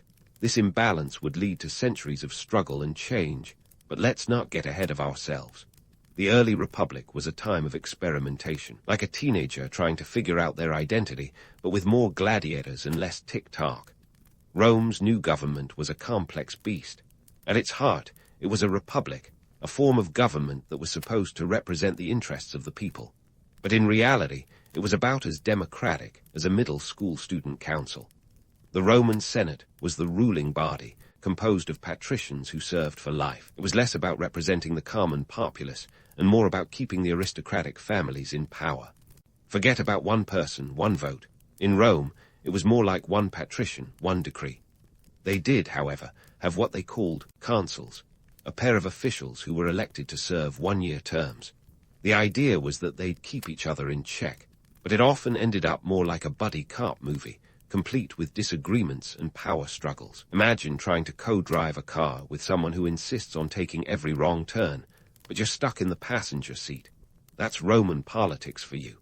While the patricians enjoyed their power, the plebeians were left to fend for themselves, which they did by organizing and demanding more rights. Their struggle for equality was akin to a centuries-long game of tug-of-war, and it eventually led to the establishment of the tribunes of the plebs. These were officials elected by the plebeians to protect their interests, a bit like appointing a referee in a game that was previously rigged against them. The tribunes had the power to veto decisions by the Senate, effectively throwing a wrench in the patrician works whenever necessary. Despite these changes, the Republic's government was still a tangled web of power plays, backroom deals, and political maneuvering. The patricians and plebeians had their roles, but it was clear who had the upper hand. If the Republic were a board game, it would be Monopoly, with the patricians always starting with Boardwalk and Park Place. Economically, Rome was a bustling hub, situated perfectly on the Tiber River, which was as good as an interstate highway back then. Trade was the lifeblood of the city, flowing in from all corners of the Mediterranean. The Romans were savvy merchants, trading everything from olive oil to wine, and they weren't shy about borrowing a thing or two from the cultures they interacted with. But don't let the quaint image of bustling marketplaces fool you. The economy was as stratified as the society. While the patricians were busy amassing wealth, the plebeians were often struggling to make ends meet. Military service was another cornerstone of Roman culture. Every citizen was expected to serve, and it was seen as a path to honor and prestige. For the plebeians, it was also a shot at upward mobility, albeit a dangerous one. The military campaigns were both a way to expand Rome's influence and a means of keeping the citizens occupied. After all, a busy soldier is less likely to ponder societal inequities. But let's not romanticize this era too much. The Republic's early days were anything but idyllic.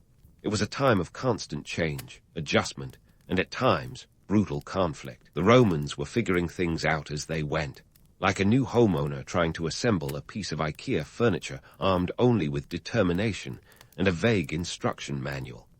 In essence, the transition from monarchy to republic was a significant, albeit imperfect, step towards a more representative form of governance. It was a work in progress, and the Romans were nothing if not persistent. They laid the groundwork for political systems that would influence civilizations for millennia.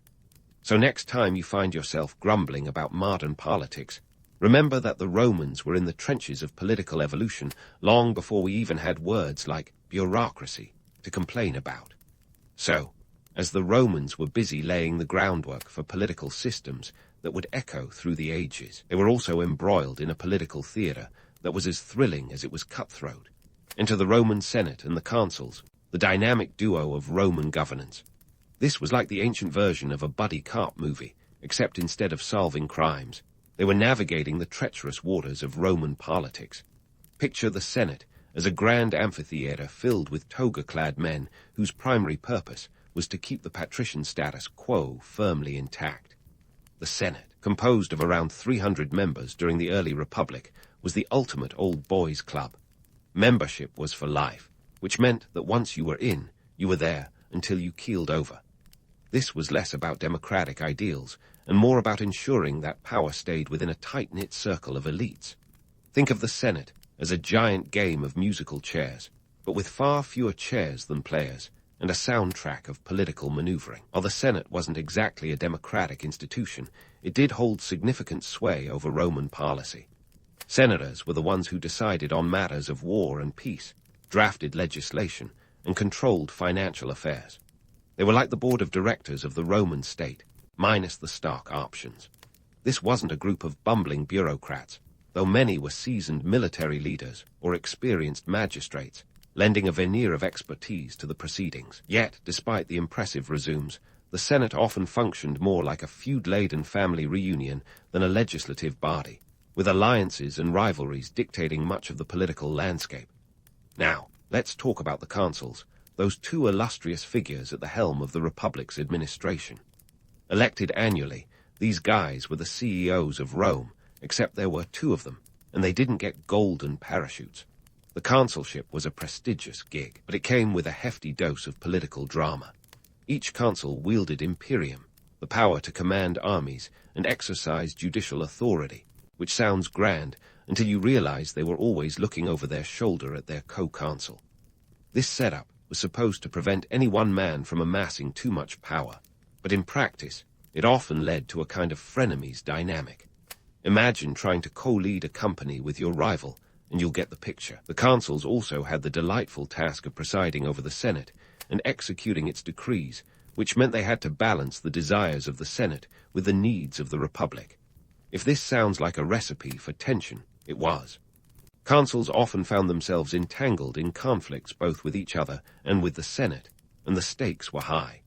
A misstep could mean the end of a political career, or worse, a one-way ticket to exile. The checks and balances in the Roman system weren't exactly what you'd call robust. They were more like a precarious tightrope act, where everyone was trying not to fall while simultaneously trying to push each other off. The Romans had a term for the power struggle and intrigue that characterized their politics, asterisk cursus honorum asterisk, the course of honors.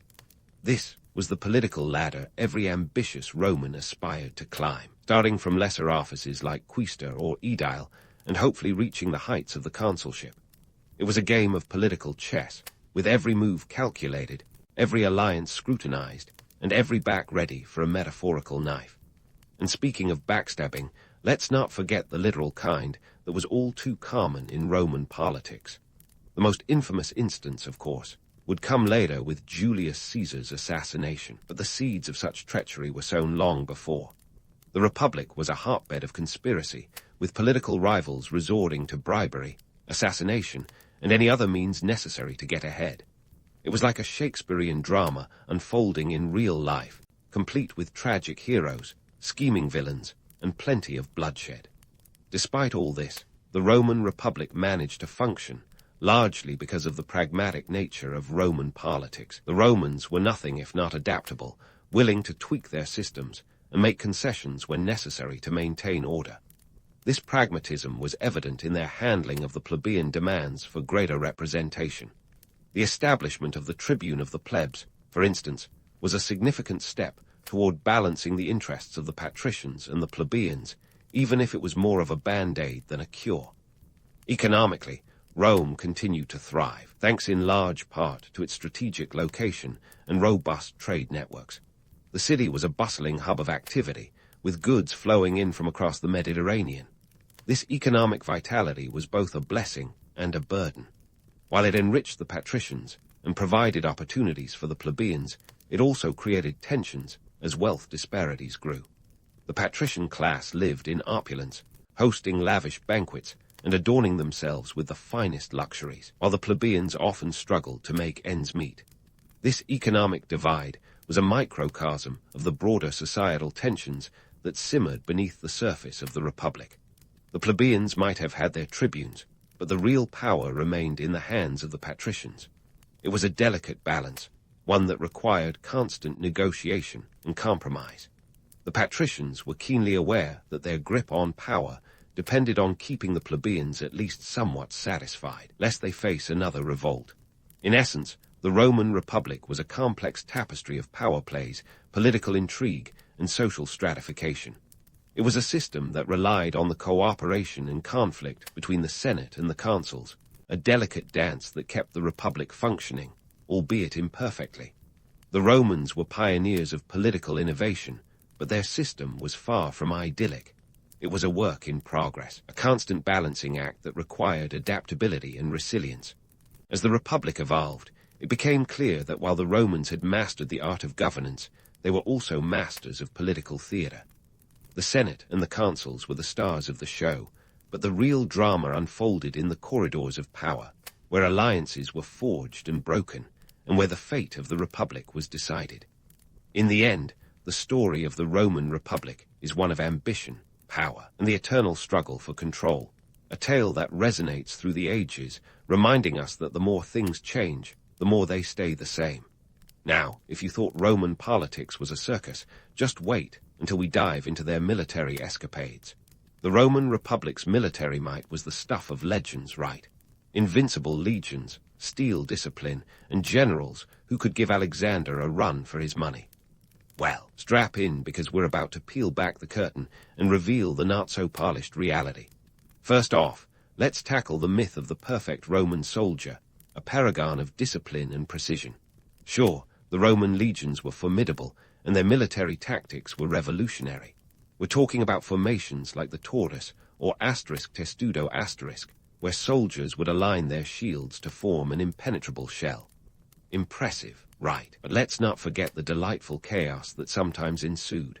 Imagine soldiers who, in the heat of battle, couldn't tell their left from their right. Yes, you heard that right. There were times when Roman troops got so confused they ended up marching straight into their own comrades. Talk about a team-building exercise gone wrong. But despite these hiccups, the Roman military machine was a force to be reckoned with. At its peak, the Republic could field over 500 soldiers, a massive figure for the ancient world. This was no ragtag army, it was a well-oiled engine of conquest. And while the Hollywood version of Roman warfare is all about glory and honor, the real motivations were a bit more mundane. And by mundane, I mean cold, hard cash. You see, Rome's expansion wasn't fueled solely by the desire for glory. It was also about economics. Conquest was a lucrative business. Every new territory meant more resources, more slaves, and more wealth flowing back to Rome. The spoils of war were a significant economic boost, and they helped fund not only the military, but also the lavish lifestyles of the patrician class. Got to keep those toga parties rolling, right? Take the Punic Wars, for example. These were a series of 3 wars fought between Rome and Carthage from 264 to 146 BCE. The Romans didn't just wake up one day and decide they had a beef with Carthaginians. Nope, it was all about control of trade routes and economic dominance in the Mediterranean. Carthage was a wealthy city, and its position on the North African coast was prime real estate for controlling maritime trade. The Romans saw this as both a threat and an opportunity. Spoiler alert, Carthage eventually lost, and Rome seized its assets like a hostile corporate takeover. Now, let's not overlook the practical need for other people's stuff. As Rome expanded, it faced an ever-growing demand for resources, grain to feed the populace, metals for currency and weaponry, and of course, the ever-important wine to soothe the stresses of empire building. Conquering new lands was like hitting the jackpot in an ancient game of Monopoly. The Gauls in modern-day France, for instance, were particularly rich in metals. So, of course, the Romans moved in like a nosy neighbor eyeing your backyard pool. But all this conquest wasn't just a walk in the park. Roman generals weren't immune to blunders. Take the Battle of the Caudine Forks in 321 BCE, where the Samnites trapped a Roman army in a mountain pass. The Romans were forced to surrender and endure the humiliating subjugatio asterisk, where they had to pass under a yoke of spears. Imagine the ancient equivalent of walking home in defeat after losing a soccer match, but with a literal yoke hanging over you. Not the finest hour for Roman military pride. Yet the Romans were nothing if not resilient. They learned from their mistakes and adapted. Their military reforms under figures like Gaius Marius in the late 2nd century BCE were game changers. Marius professionalized the army, making it a standing force rather than a seasonal militia. He opened the ranks to the landless poor, offering them a path to citizenship and land in return for their service. This was a masterstroke, creating a loyal and motivated army while simultaneously addressing social inequalities. Talk about killing two birds with one stone. And let's not forget the role of Roman engineering in their military success. The Romans were experts at building roads, forts, and siege engines, often out-engineering their opponents. The famed Roman roads, stretching over 250,000 miles by the end of the empire, were crucial for moving troops quickly and efficiently. They were the ancient world's version of a rapid transit system, minus the delays and overcrowding. So, while the myth of the invincible Roman legion is undoubtedly captivating, the reality was far more complex. Roman military might was a blend of discipline, innovation, and let's be honest, a fair amount of trial and error. The Romans were masters of adaptation, learning from their defeats and coming back stronger. It was this combination of resilience and pragmatism that allowed them to build one of the most formidable empires in history. In the end, Rome's military machine was a reflection of the Republic itself, a complex, often chaotic system that somehow managed to function and thrive. It was an empire built on the backs of its soldiers, fueled by the spoils of conquest, and driven by an insatiable appetite for power and resources. And while the image of the disciplined legionnaire marching in perfect unison is undeniably appealing, the truth is that Rome's success was as much about strategic blunders and economic necessity as it was about military prowess. So, the next time you picture a Roman legion, remember, behind the gleaming armor and polished shields were soldiers who sometimes got lost, generals who made costly mistakes, and a republic that was as much about economic gain as it was about military might. And as we move forward in our tale of Rome, keep in mind that this empire's story is far from over. There's still plenty of intrigue, ambition, and yes, even more military mishaps to uncover. Stay tuned for more on the Republic's unfolding drama because, in Rome, the story is always just getting started. As we shift from the military escapades of the Roman Republic to the everyday hustle and bustle of Roman life, let's dive headfirst into the chaotic marketplace that was ancient Rome. Spoiler alert, it was more flea market frenzy than serene marble paradise. The Roman Forum, the throbbing heart of the Republic, was where politics, commerce, and social life collided in a spectacularly messy fashion. Picture a vibrant tableau of merchants hawking their wares, politicians making deals, philosophers debating, and pickpockets working the crowd, all under the same open sky. The Forum was the ancient world's answer to a modern-day city square, but with a touch less sanitation and a lot more noise. Forget about the romanticized image of dignified senators strolling serenely through the Forum's porticos. Reality check. It was a cacophony of shouting vendors, clanging metal, and the ever-present aroma of human activity. This was where you could buy everything from exotic spices to, less than fresh fish. Think of it as Amazon Prime, but with a side of questionable hygiene and a dash of bartering. Daily life for the average Roman wasn't all toga parties and philosophical musings. It was a grind, with most citizens living in cramped insulae or apartment buildings. These multi-story structures were the ancient world's answer to modern urban housing. They were notoriously unstable, prone to collapse, and often lacked basic amenities. If you were lucky, you might have a shared kitchen and a communal latrine, luxuries by ancient standards. If you were unlucky, you were on the 5th floor with no running water, and you thought your studio apartment was bad.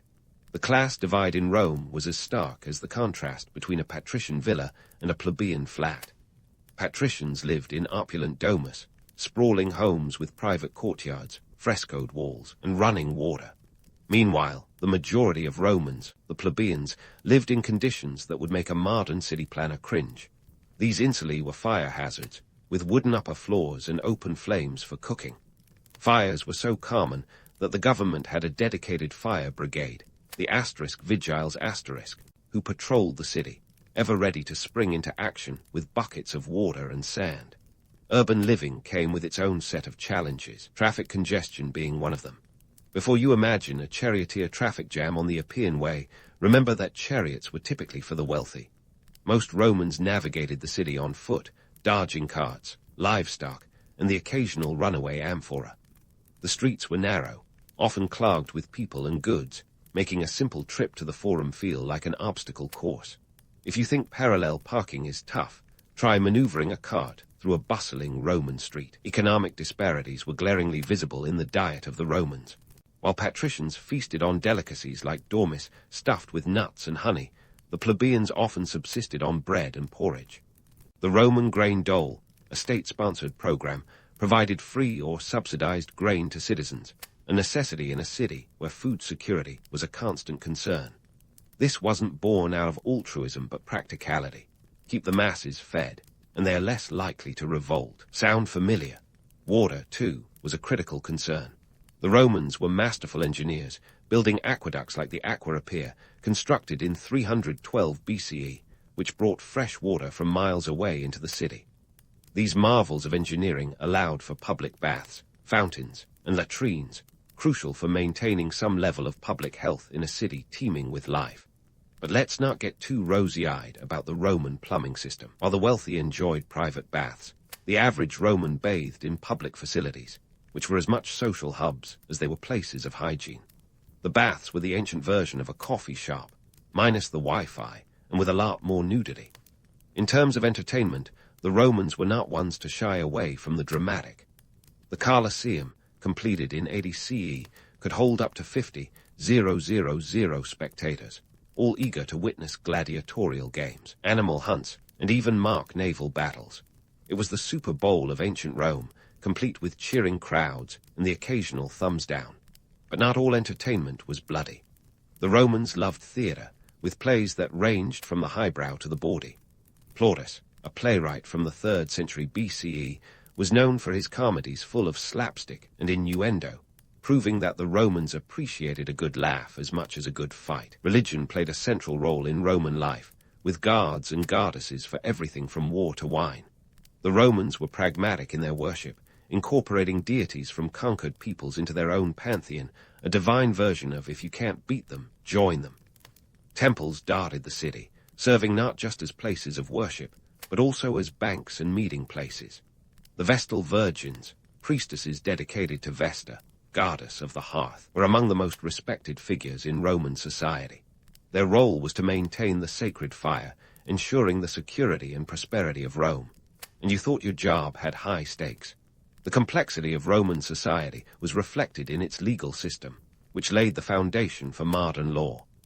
Roman law was a labyrinth of statutes, edicts, and customs, with the 12 tables, established in 450 BCE, as its cornerstone. These laws covered everything from property rights to family matters, ensuring that the Republic had a legal framework to match its political ambitions. Yet, justice in Rome wasn't always blind. Wealth and influence could sway decisions, making the courts as much a battleground for power as the Senate. Despite the veneer of order and civility, the underbelly of Roman society was rife with crime and corruption. Theft, bribery, and violence were everyday concerns, with gangs operating in the shadows of the grand architecture. The Roman police force, the *cohorts urbani*, was tasked with maintaining order, but their effectiveness varied. In a city of 1 million people, even the most disciplined force had its work cut out. The Roman Republic was a microcosm of human endeavor, innovative, chaotic, ambitious, and flawed. It was a society that grappled with issues as modern as urban planning challenges, and as ancient as social stratification. The Romans built roads that stretched across continents and legal systems that have endured for millennia, yet they also navigated a world of political intrigue and economic disparity. Their legacy is a testament to the complexity of human nature, proving that even in the grandeur of empire, daily life was a series of struggles and triumphs, much like our own. As we continue exploring the Republic, we'll delve deeper into its culture and society, uncovering more about the people who lived, worked, and dreamed in the shadow of history. Stay tuned, because in Rome, the story is always just getting started.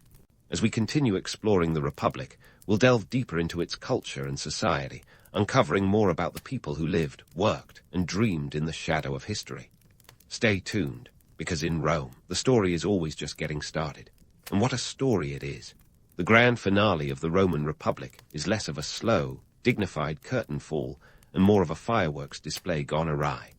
As we dive into the decline, hold onto your togas, because we're about to meet some of history's most infamous movers and shakers. Enter Julius Caesar, the man whose very name became synonymous with power. But before we get all swept up in the tales of glory and betrayal, let's set the stage for the Republic's not-so-slow demise. By the 1st century BCE, the Roman Republic was a bit like a house with a crumbling foundation, still impressive, but in dire need of a structural engineer. The political system, designed to keep power in check, had become a playground for ambitious elites. If the cursus honorum was once a noble career path, it now resembled a game of thrones, with backstabbing, bribery, and alliances as its main strategies. This was a time when political ambition and personal vendettas took center stage, with the stakes as high as a Caesar's ambition. Speaking of which, Julius Caesar was the poster child for political maneuvering, a man who could charm the sandals off a centurion. Born in 100 BCE into the patrician Julii family, Caesar's rise was as meteoric as it was controversial. He was a master at leveraging his military successes into political capital, capturing the public's imagination and his rivals' envy. His conquest of Gaul, which spanned from 58 to 50 BCE, was not just a military triumph, but a strategic move to bolster his power back home. The Gallic Wars brought immense wealth to Rome, and more importantly, to Caesar himself, who famously declared, "Veni, vidi, vici." I came, I saw, I conquered. If only Twitter existed back then, he'd have been a trending topic. But Caesar's ambition was a double-edged gladius.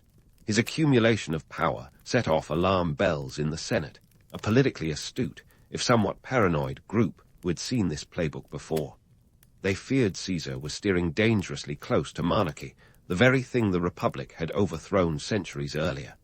In 49 BCE, with tensions boiling over like a pot of Roman stew, the Senate ordered Caesar to disband his army and return to Rome, a request he famously ignored by crossing the Rubicon River with his legions. This was the ancient equivalent of flipping the bird to authority, a point of no return that sparked a civil war. Caesar's crossing of the Rubicon wasn't just a bold military maneuver. It was a seismic political statement. It pitted him against Pompey, his former ally turned rival, and the Senate's chosen champion. The ensuing civil war was as much about conflicting visions for Rome's future as it was about personal power. In 48 BCE, Caesar defeated Pompey at the Battle of Pharsalus, a decisive victory that showcased not just his military genius, but his knack for playing the long game. Pompey fled to Egypt, where he met an untimely end, a stark reminder that in Roman politics, loyalty was as fickle as the Mediterranean weather. With Pompey out of the picture, Caesar returned to Rome, where he was declared dictator for life in 44 BCE. Now, before you start picturing tyranny in a toga, remember that the title of dictator in Rome was initially a temporary position, meant to grant extraordinary powers during a crisis. But Caesar's brand of dictatorship was anything but temporary. He implemented a flurry of reforms, from reworking the calendar to expanding the Senate, all while consolidating power in a way that made the Senate nervous enough to trade their olives for daggers. On the Ides of March, 44 BCE, Caesar's career and life met a dramatic end at the hands of those he considered allies. The assassination, led by Brutus and Cassius, was less a noble act of saving the Republic and more a desperate attempt to regain control. They might have thought they were liberating Rome, but what they really did was open Pandora's amphora, unleashing more chaos than a toga party gone wrong. The murder sent shockwaves through Rome, sparking a new round of civil wars that made the previous ones look like friendly skirmishes. Amidst this chaos rose another figure who would shape Rome's future: Caesar's adopted heir, Octavian, later known as Augustus. Despite being only 18 at the time of Caesar's death, Octavian had the political savvy of a seasoned senator.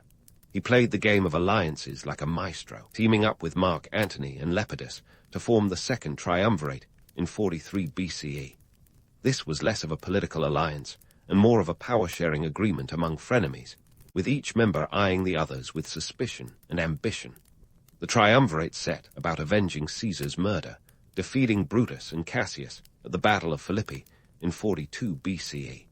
But like all good power-sharing deals, this one was doomed to implode under the weight of ambition. Antony's affair with Cleopatra, Queen of Egypt, added a juicy subplot worthy of a Netflix series, complete with love, betrayal, and political intrigue. Octavian used this scandal to his advantage, painting Antony as a traitor who had abandoned Roman values for an Egyptian queen. In 31 BCE, the final showdown came at the Battle of Actium, where Octavian's forces defeated Antony and Cleopatra's fleet. With their defeat, Octavian emerged as the uncontested ruler of Rome. But rather than declare himself king, a title as welcome as a bath in the Tiber, he cleverly maintained the facade of republican values. In 27 BCE, he took the title of princeps, or first citizen, effectively becoming Rome's first emperor, Augustus. It was a masterstroke of political branding, ensuring that the republic's veneer remained intact while he wielded imperial power. The transition from republic to empire was less a dramatic collapse and more a series of strategic power shifts. The Senate still existed, but its role was largely ceremonial, like a vintage car admired but never driven.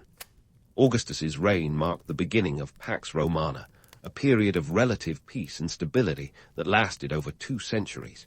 It was a time of imperial expansion, economic prosperity, and cultural flourishing, but the Republic's spirit had been irrevocably altered. Now, let's debunk some myths. The fall of the Roman Republic wasn't a sudden cataclysmic event. It was a gradual process of erosion, fueled by political ambition and social inequality. While figures like Caesar and Augustus loom large in our imaginations, they were products of a system that had become a victim of its own success.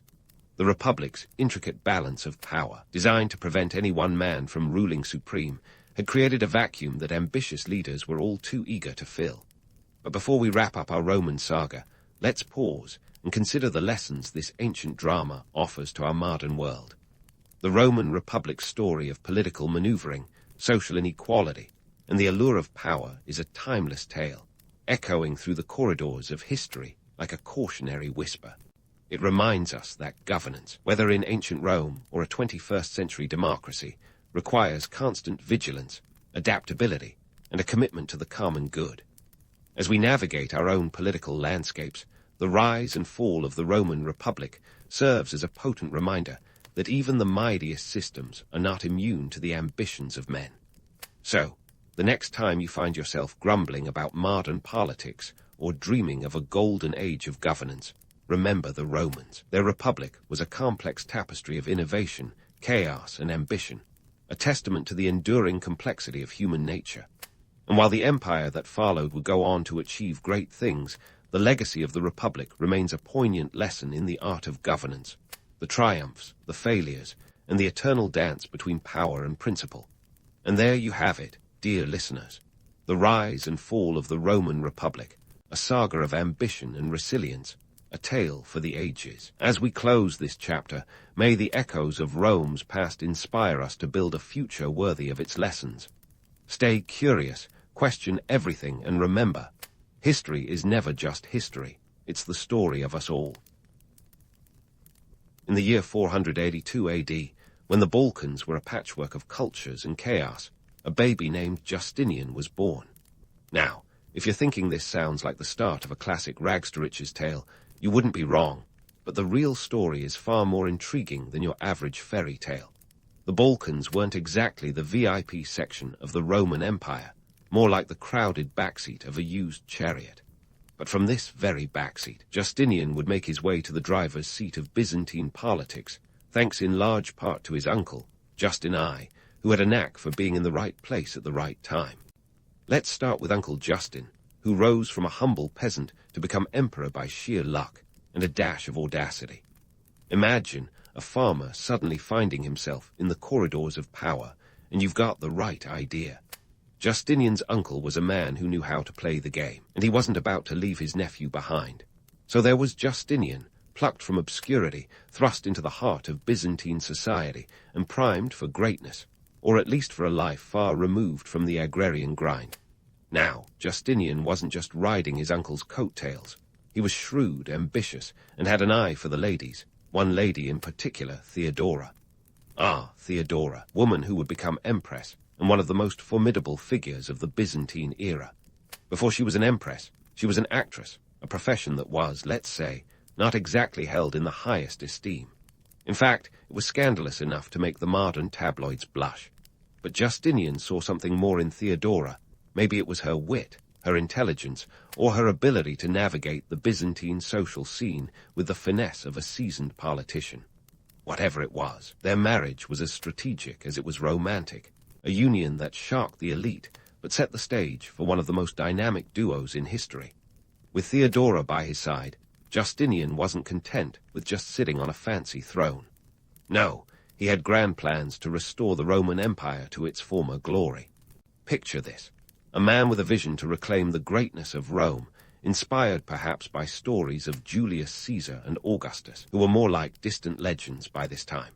Justinian's ambition was practically bursting at the seams of his imperial robes. He wanted to bring back the days when Rome was the center of the universe, not just a fading memory. But before we get ahead of ourselves, let's take a closer look at what was brewing in the early days of Justinian's political life. The Byzantine Empire was a melting pot of cultures, religions, and political intrigue. There was never a dull moment, and Justinian had to navigate through this tumultuous landscape with the skill of a tightrope walker. He mastered the art of diplomacy and political maneuvering, proving he was more than just a lucky relative of the emperor. He was a force to be reckoned with, and the world was starting to take notice. Justinian's early political career was marked by a series of shrewd moves that would make a chess grandmaster proud. He knew how to build alliances and when to make his move, all while keeping a watchful eye on the Byzantine court, which was as treacherous as a snake pit. His rise to power was not just about luck. It was about strategy, timing, and a little bit of that boldness he inherited from Uncle Justin. So here we have Justinian, poised on the brink of an empire, with dreams of glory dancing in his head, and Theodora, the former actress turned empress, as his partner in this imperial drama. With the stage set and ambitions high, Justinian was ready to take on the world, armed with a vision, a sharp mind, and perhaps the most crucial element of all, a desire to transform the Byzantine Empire into a beacon of Roman revival. The story of Justinian's reign is not just about the past. It's a narrative of ambition, innovation, and the relentless pursuit of a dream that would shape the course of history. And so, with a grand idea to revive Rome's glory, Justinian saddled up and rode into one of the most ambitious chapters of his reign, his building spree. If you thought HGTV had some dramatic home makeovers, you've got nothing on Justinian's Byzantine blitz of construction. The crown jewel of this architectural bonanza was none other than the Hagia Sophia, a marvel of engineering that made previous basilicas look like backyard sheds. Completed in 537 AD, this wonder cost an eye-watering 20,000 pounds of gold. Let that sink in.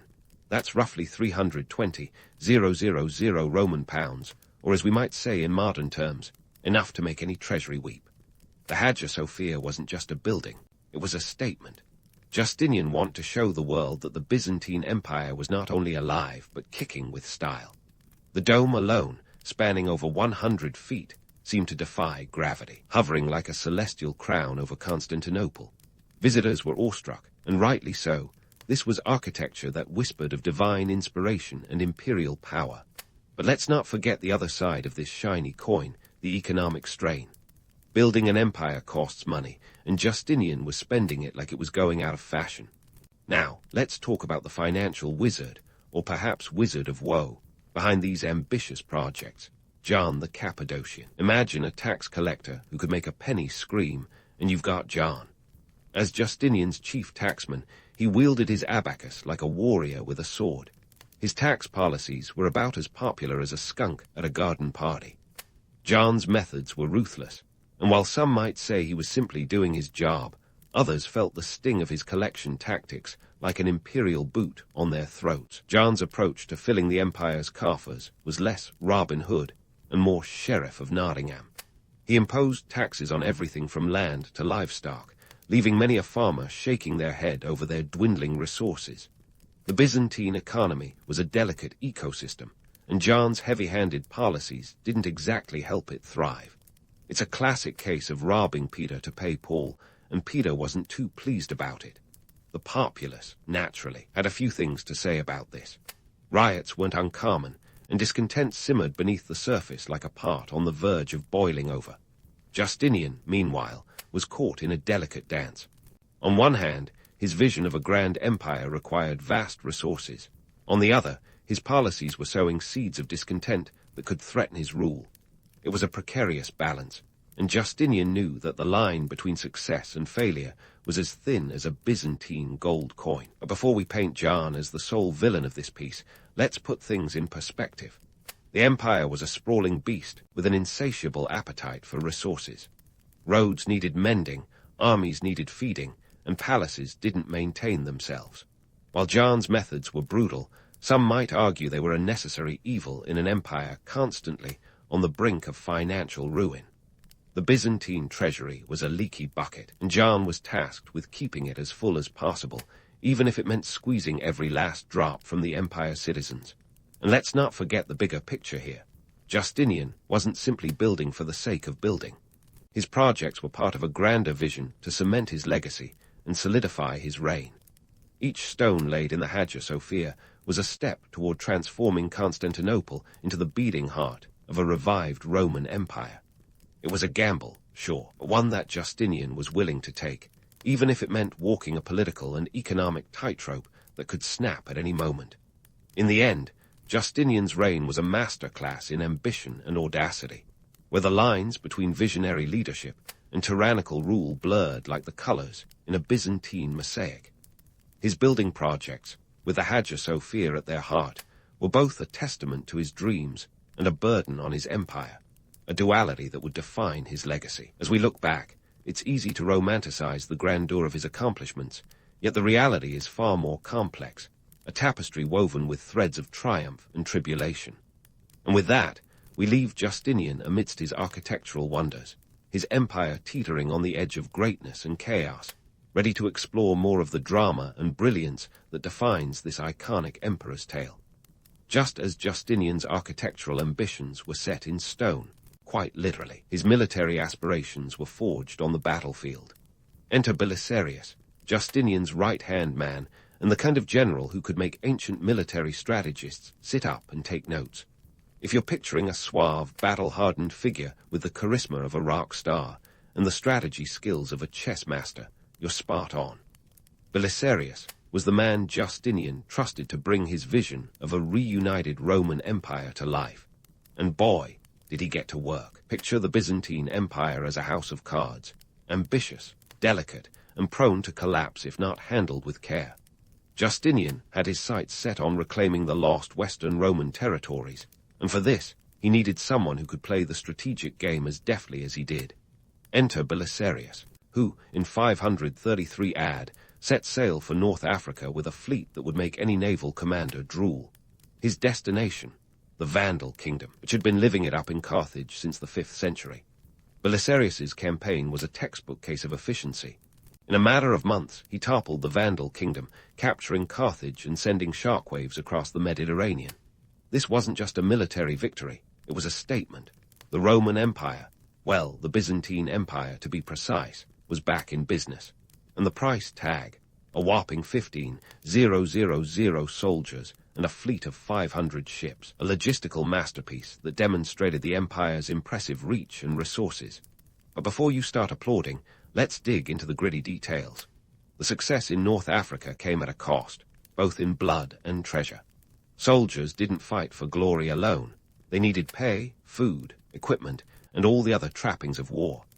The Byzantine treasury, already stretched thin by Justinian's building projects, was now tasked with funding a sprawling military campaign. And while the conquest of North Africa might sound like a tidy victory, it was more of a Pandora's box.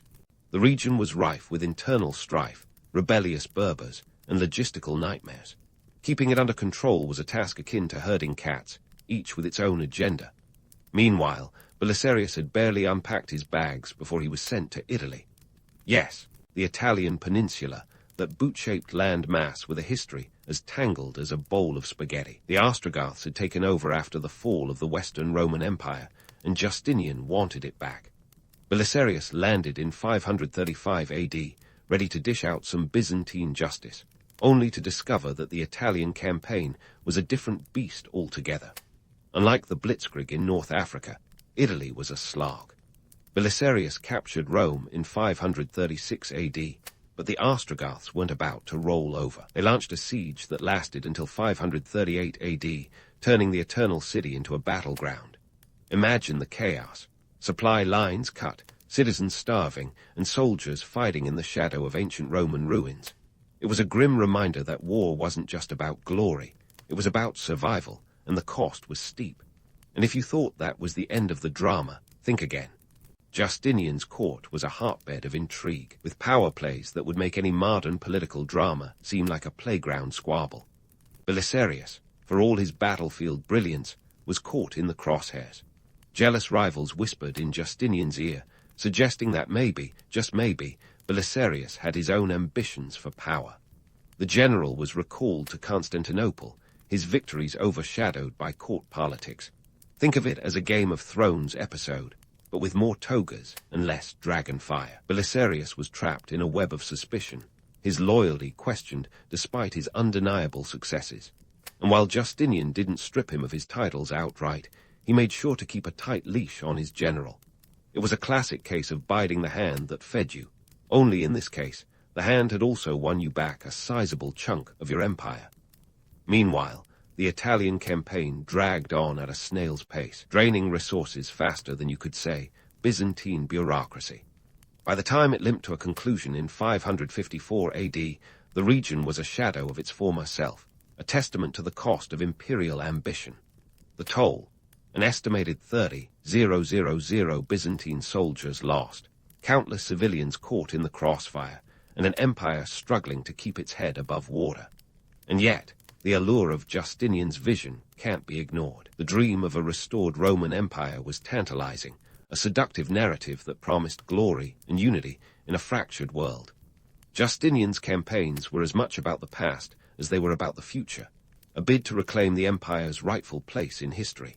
In the end, Justinian's military endeavors were a double-edged sword, one that carved out new territories while simultaneously bleeding the empire dry.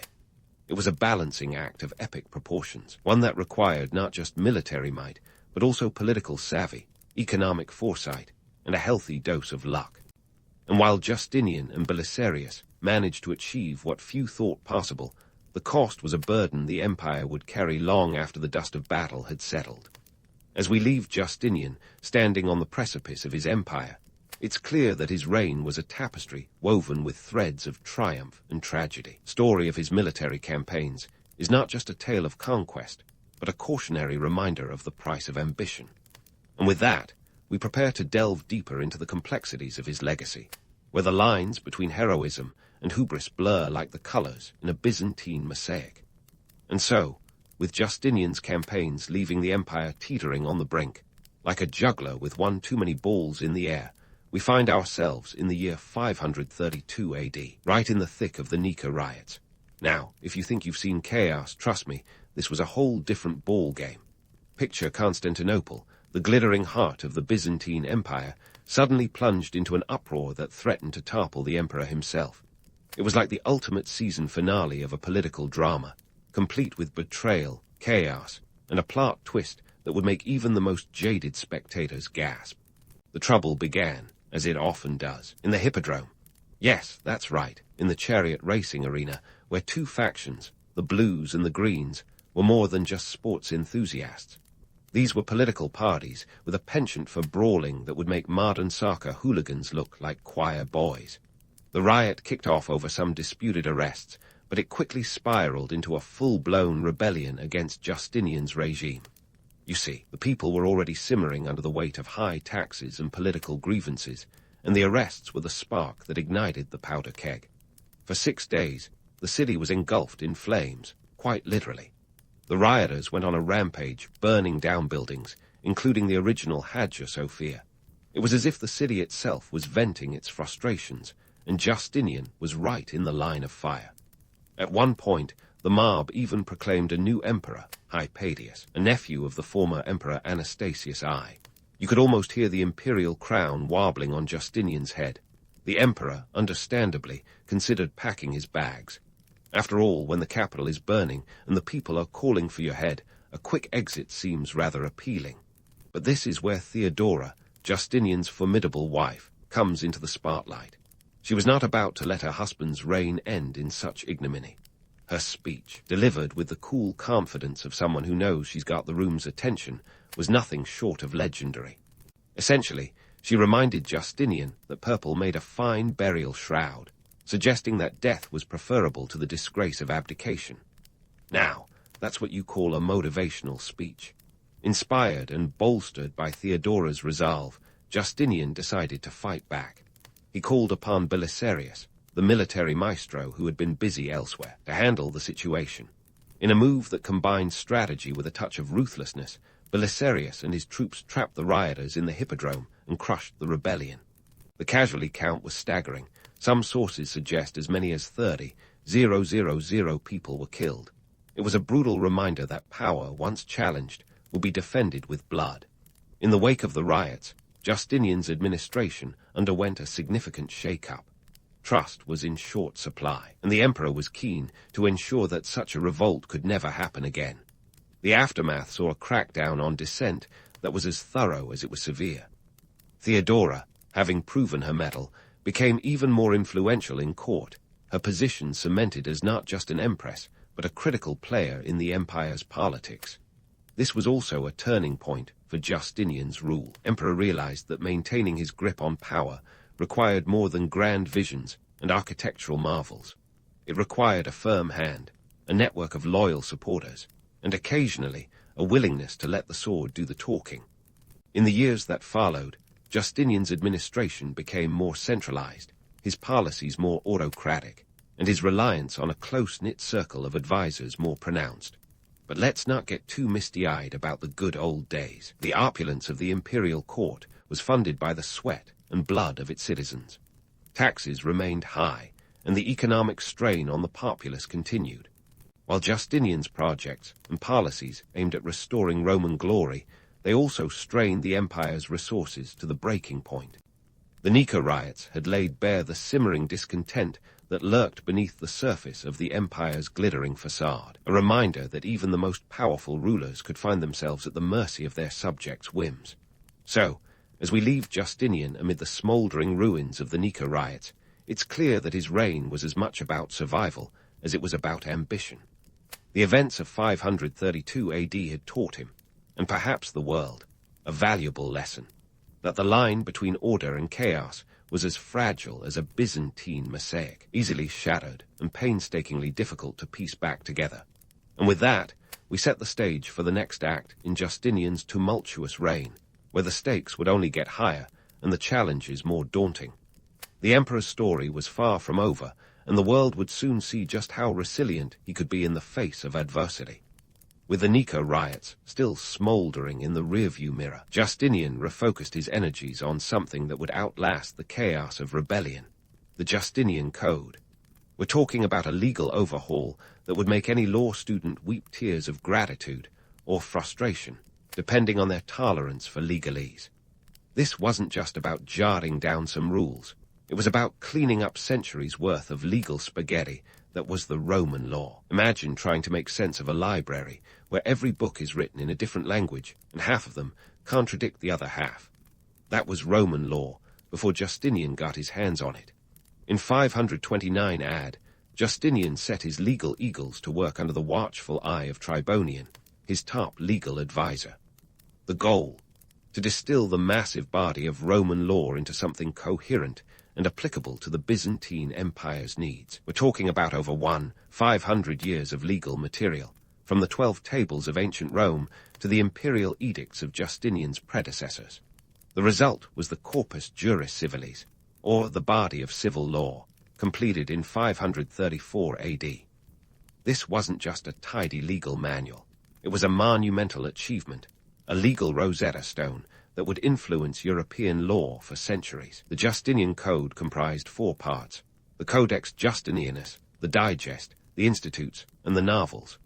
Let's break it down in layman's terms. The Codex was a collection of statutes, the Digest was an anthology of legal opinions, the Institutes was a legal textbook, and the Novels were new laws enacted by Justinian himself. It was a legal buffet that covered everything from property rights to criminal law, with a side of imperial authority just to spice things up. But why should we care about a bunch of dusty old laws?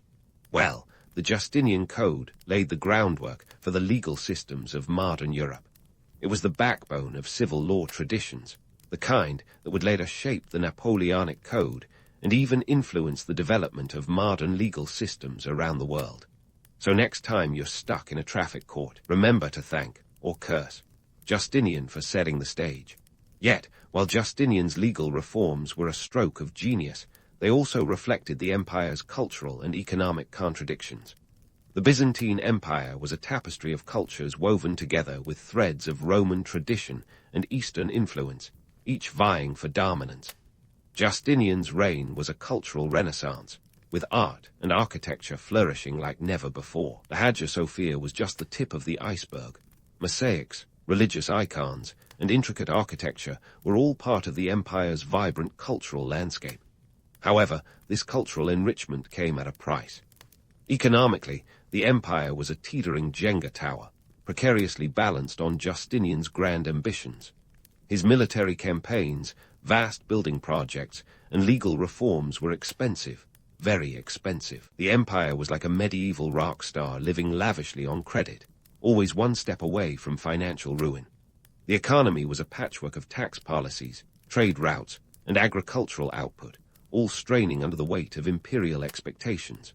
Justinian's tax policies, spearheaded by John the Cappadocian, were infamous for their severity. While they kept the empire's coffers filled, they also squeezed the life out of the populace. High taxes on land, goods, and even personal wealth meant that many citizens felt the pinch, or the punch, of imperial greed. It was a classic case of robbing Peter to finance Justinian's vision, leaving Peter none too pleased. And yet, despite the economic strain, the empire's cultural and legal legacies were undeniable. Justinian's reign was a paradox of prosperity and privation, of grandeur and grievance. His vision of a revived Roman Empire was as much about reclaiming the past as it was about shaping the future. It was a dream that blended nostalgia with ambition, a heady mix that could inspire and exasperate in equal measure. As we reflect on Justinian's quest for greatness, it's tempting to get swept up in the romance of his achievements. The Hagia Sophia, the Justinian Code, the reconquest of Roman territories, they are the stuff of legend.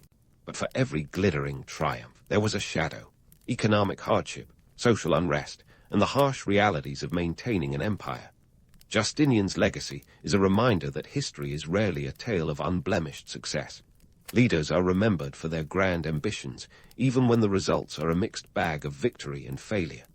In the end, Justinian was a master of the possible, navigating the treacherous waters of empire with a blend of vision and pragmatism.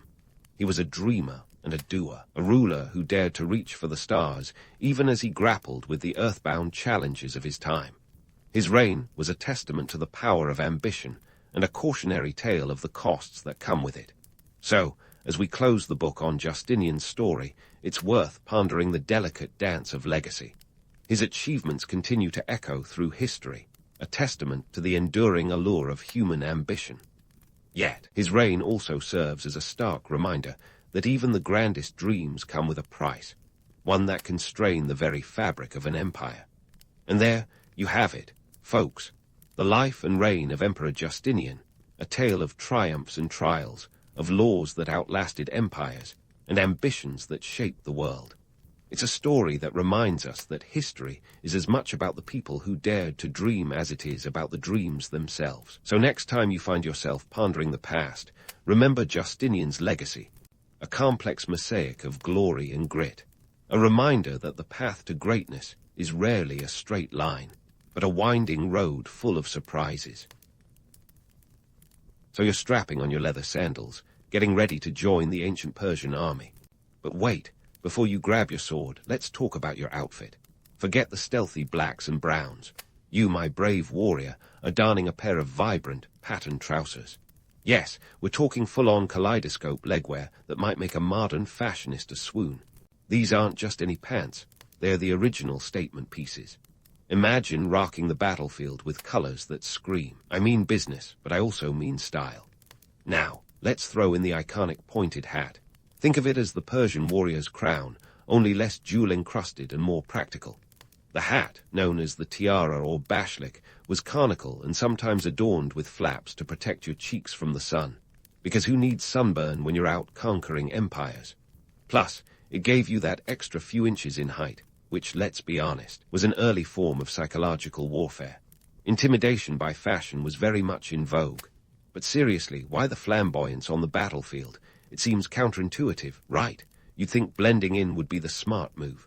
But here's the kicker. Standing out was a power move. The Persian Empire, sprawling over 5 million square kilometers at its height, was a melting pot of cultures and styles. Your outfit wasn't just about looking good. It was about representing the vastness of an empire that stretched from Egypt to India. And when you're carrying the flag of such a colossal dominion, you want people to notice. In terms of practicality, those trousers were a revelation. Forget the staid tunics of your Greek adversaries. Your trousers allowed for an unprecedented range of motion. Think about it. When you're riding a horse at full gallop, lunging with a spear, or doing whatever it is ancient warriors do to vanquish their foes, you need flexibility. And let's not ignore the tactical advantage of comfort. After all, a chafing soldier is a distracted soldier. Now, you might be wondering why these sartorial choices mattered so much. Well, in a time when the Persian Empire's economy was a patchwork quilt of trade routes and cultural exchanges, looking the part was crucial. Your attire was a symbol of wealth and power, a walking advertisement that your empire was not just a military powerhouse, but a cultural one too. The dyes used in those trousers weren't cheap, derived from exotic plants and insects, imported from far-off lands. The cost of such finery was a testament to the resources at your empire's disposal. And let's not forget the social dynamics at play. The Persian warriors were part of a society that valued appearances. It's no coincidence that Herodotus, the father of history, with a penchant for embellishment, noted the Persians' love for all things luxurious. To be a warrior was to be a part of a class that was as much about prestige as it was about combat. You weren't just fighting for land. You were fighting for an image, a perception that your empire was the pinnacle of civilization. So, as you stand there, adjusting your hat and smoothing out your trousers, know that your fashion choices are not just about looking good. They're a strategic blend of practicality, politics, and a dash of vanity. You might be tempted to think of yourself as the original influencer, turning heads and setting trends. Just remember, every time you charge into battle with colors blazing, you're not just a warrior. You're a living testament to the grandeur and audacity of the Persian Empire. And as you march forth, remember this. Your vibrant attire might just be the ancient world's equivalent of a brand logo. It's less about camouflage and more about charisma. Because in the tapestry of history, sometimes standing out is the best way to make sure you're remembered. And speaking of charisma, let's talk about what happens after you've strutted your stuff on the battlefield. Because being a Persian warrior wasn't just about looking like a human kaleidoscope. It was about embodying the spirit of an empire that knew how to throw a party. And by party, I mean a feast so grand it would make a Roman orgy look like a quaint tea gathering. You see, once the dust of battle settled, you and your fellow warriors would be treated like royalty. Lavish feasts weren't just a perk. They were practically a rite of passage. Picture a banquet table stretching as far as the eye can see, groaning under the weight of roasted meats, overflowing bowls of dates, and goblets brimming with wine that was definitely not two-buck chuck. These feasts were funded by the empire's coffers, a testament to the Persians' belief that a well-fed army is a happy army. But this wasn't just about stuffing your face. Oh no, these gatherings were strategically crafted spectacles. The food wasn't just sustenance, it was a symbol of the empire's wealth and power. Every bite was a reminder that you were part of something bigger than yourself. A sprawling empire that, at its zenith, boasted nearly half of the world's then-known population. And the wine, well, it served as both a social lubricant and a reminder that inebriation was a tool of diplomacy. After all, how better to bond with your fellow soldiers than over a shared hangover? Now, let's dive into the main course of our discussion, rituals. Beyond the feasting, there were initiation rites that would make even the most hardened warrior wince. Yes, we're talking about blood oaths. Prepare yourself, because this isn't your run-of-the-mill pinky swear. These oaths were serious business, involving actual bloodletting. It was a visceral, albeit slightly unhygienic, way to seal your allegiance to the Persian Empire. You'd cut your palm, let your blood mingle with that of your comrades, and vow to protect the empire with your life. It was a potent mix of loyalty and superstition, binding you to your brothers in arms and to the empire itself. But let's pause for a moment to consider the economic and social underpinnings of this practice. The Persians were nothing if not pragmatic. Blood oaths weren't just about theatrics. They were about ensuring cohesion in an army drawn from a myriad of cultures and languages. With an empire stretched across 3 continents, a common ritual was a way to forge unity among soldiers who might otherwise have little in common. The blood oath was a contract, one that transcended linguistic barriers and solidified the warrior's role in the empire's grand narrative. Of course, not everyone was thrilled with these initiation rites. Behind the romanticized notion of brotherhood lay the harsh reality that these ceremonies could be brutal and, for the faint of heart, downright terrifying. But then again, this wasn't a fraternity rush. It was the Persian military. You either adapted to the customs, or you found yourself on the wrong side of a spear. Meanwhile, let's not forget the role of religion in all this. Zoroastrianism, the state religion of Persia, played a crucial role in the life of a warrior. With a dualistic worldview that pitted good against evil, the religion provided a cosmic context for the battles you fought. It wasn't just about territorial expansion. It was about divine duty. And what's more motivating than thinking you're on a mission from a higher power? The priests, or magi, weren't just spiritual guides. They were political actors who could make or break a warrior's career with a single prophecy. So, as you sit there, possibly nursing a mild headache from last night's libations, you start to see the bigger picture. The life of a Persian warrior was a complex tapestry of rituals, feasts, and blood oaths, all woven together by the threads of religion, politics, and culture. It was a life full of contradictions, where the opulence of the banquet hall contrasted sharply with the blood spilled on the battlefield, and where the camaraderie of your fellow soldiers was tempered by the ever-present specter of death. But don't get too comfortable. We've only just begun to unravel the story of these ancient warriors. There's still much more to explore, from the training that transformed ordinary men into elite fighting machines to the strategic brilliance of the empire's military campaigns. So, keep your tiara on and your trousers ready for action. The saga of the Persian warrior is far from over, and there's plenty more history to uncover. Now, let's dive into the heart of battle. You're not just a snazzy dresser with a penchant for feasting. You're part of a military machine that would make even the most seasoned strategist sit up and take notes. Welcome to the world of Persian military strategy, where perception is as critical as prowess, and myths about invincibility are ripe for a good old-fashioned debunking. Let's kick things off with the legendary cavalry. The Persian Empire's cavalry was the stuff of nightmares for their enemies. Mounted warriors, known as the Savaran, were the elite forces, the cream of the crop. Think of them as the ancient version of a special forces unit, but with more horsepower. These guys were the cavalry of all cavalries, trained to ride and fight with unparalleled skill. Each rider was equipped with a bow, a spear, and a sword. Talk about multitasking. Their ability to switch between weapons while charging at breakneck speeds was akin to executing a flawless dance routine, only deadlier. Now, the cavalry wasn't just about brute force. It was about strategy.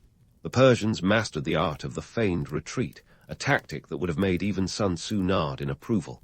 Picture this. The cavalry charges, then suddenly appears to panic and retreat. The enemy, thinking they have the upper hand, gives chase. Then, in a move worthy of an action movie climax, the Persians turn and attack with renewed vigor. It's a classic bait-and switch, and was devastatingly effective. This maneuver wasn't just a lucky trick. It was a calculated strategy that played on the enemy's psychology, exploiting their greed and overconfidence. But let's not oversell this as some magical battle-winning move. The truth is, while the Persian cavalry was formidable, they weren't invincible. The Battle of Marathon in 490 BCE is a classic example. Here, the Persians faced the Greeks, and let's just say it wasn't their finest hour. Despite their superior numbers, the Persians were defeated, proving that even the mightiest have their off days. The Greeks, with their harp-like formations and better use of terrain, showed that strategy and familiarity with the homeland could trump sheer numbers and flashy maneuvers. Speaking of numbers, the Persian Empire was vast, stretching over 5 million square kilometers at its height. But here's the kicker. Controlling such a behemoth wasn't just about having a big army. It was about logistics.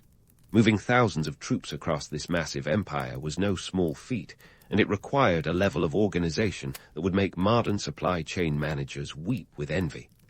The Persians built an extensive road system, the Royal Road, spanning 699 kilometers from Sardis to Susa. This wasn't just a dirt path. It was a well-maintained thoroughfare complete with stations for messengers and fresh horses. In essence, it was the ancient world's FedEx, ensuring that messages and orders could travel at lightning speed. Well, relatively speaking.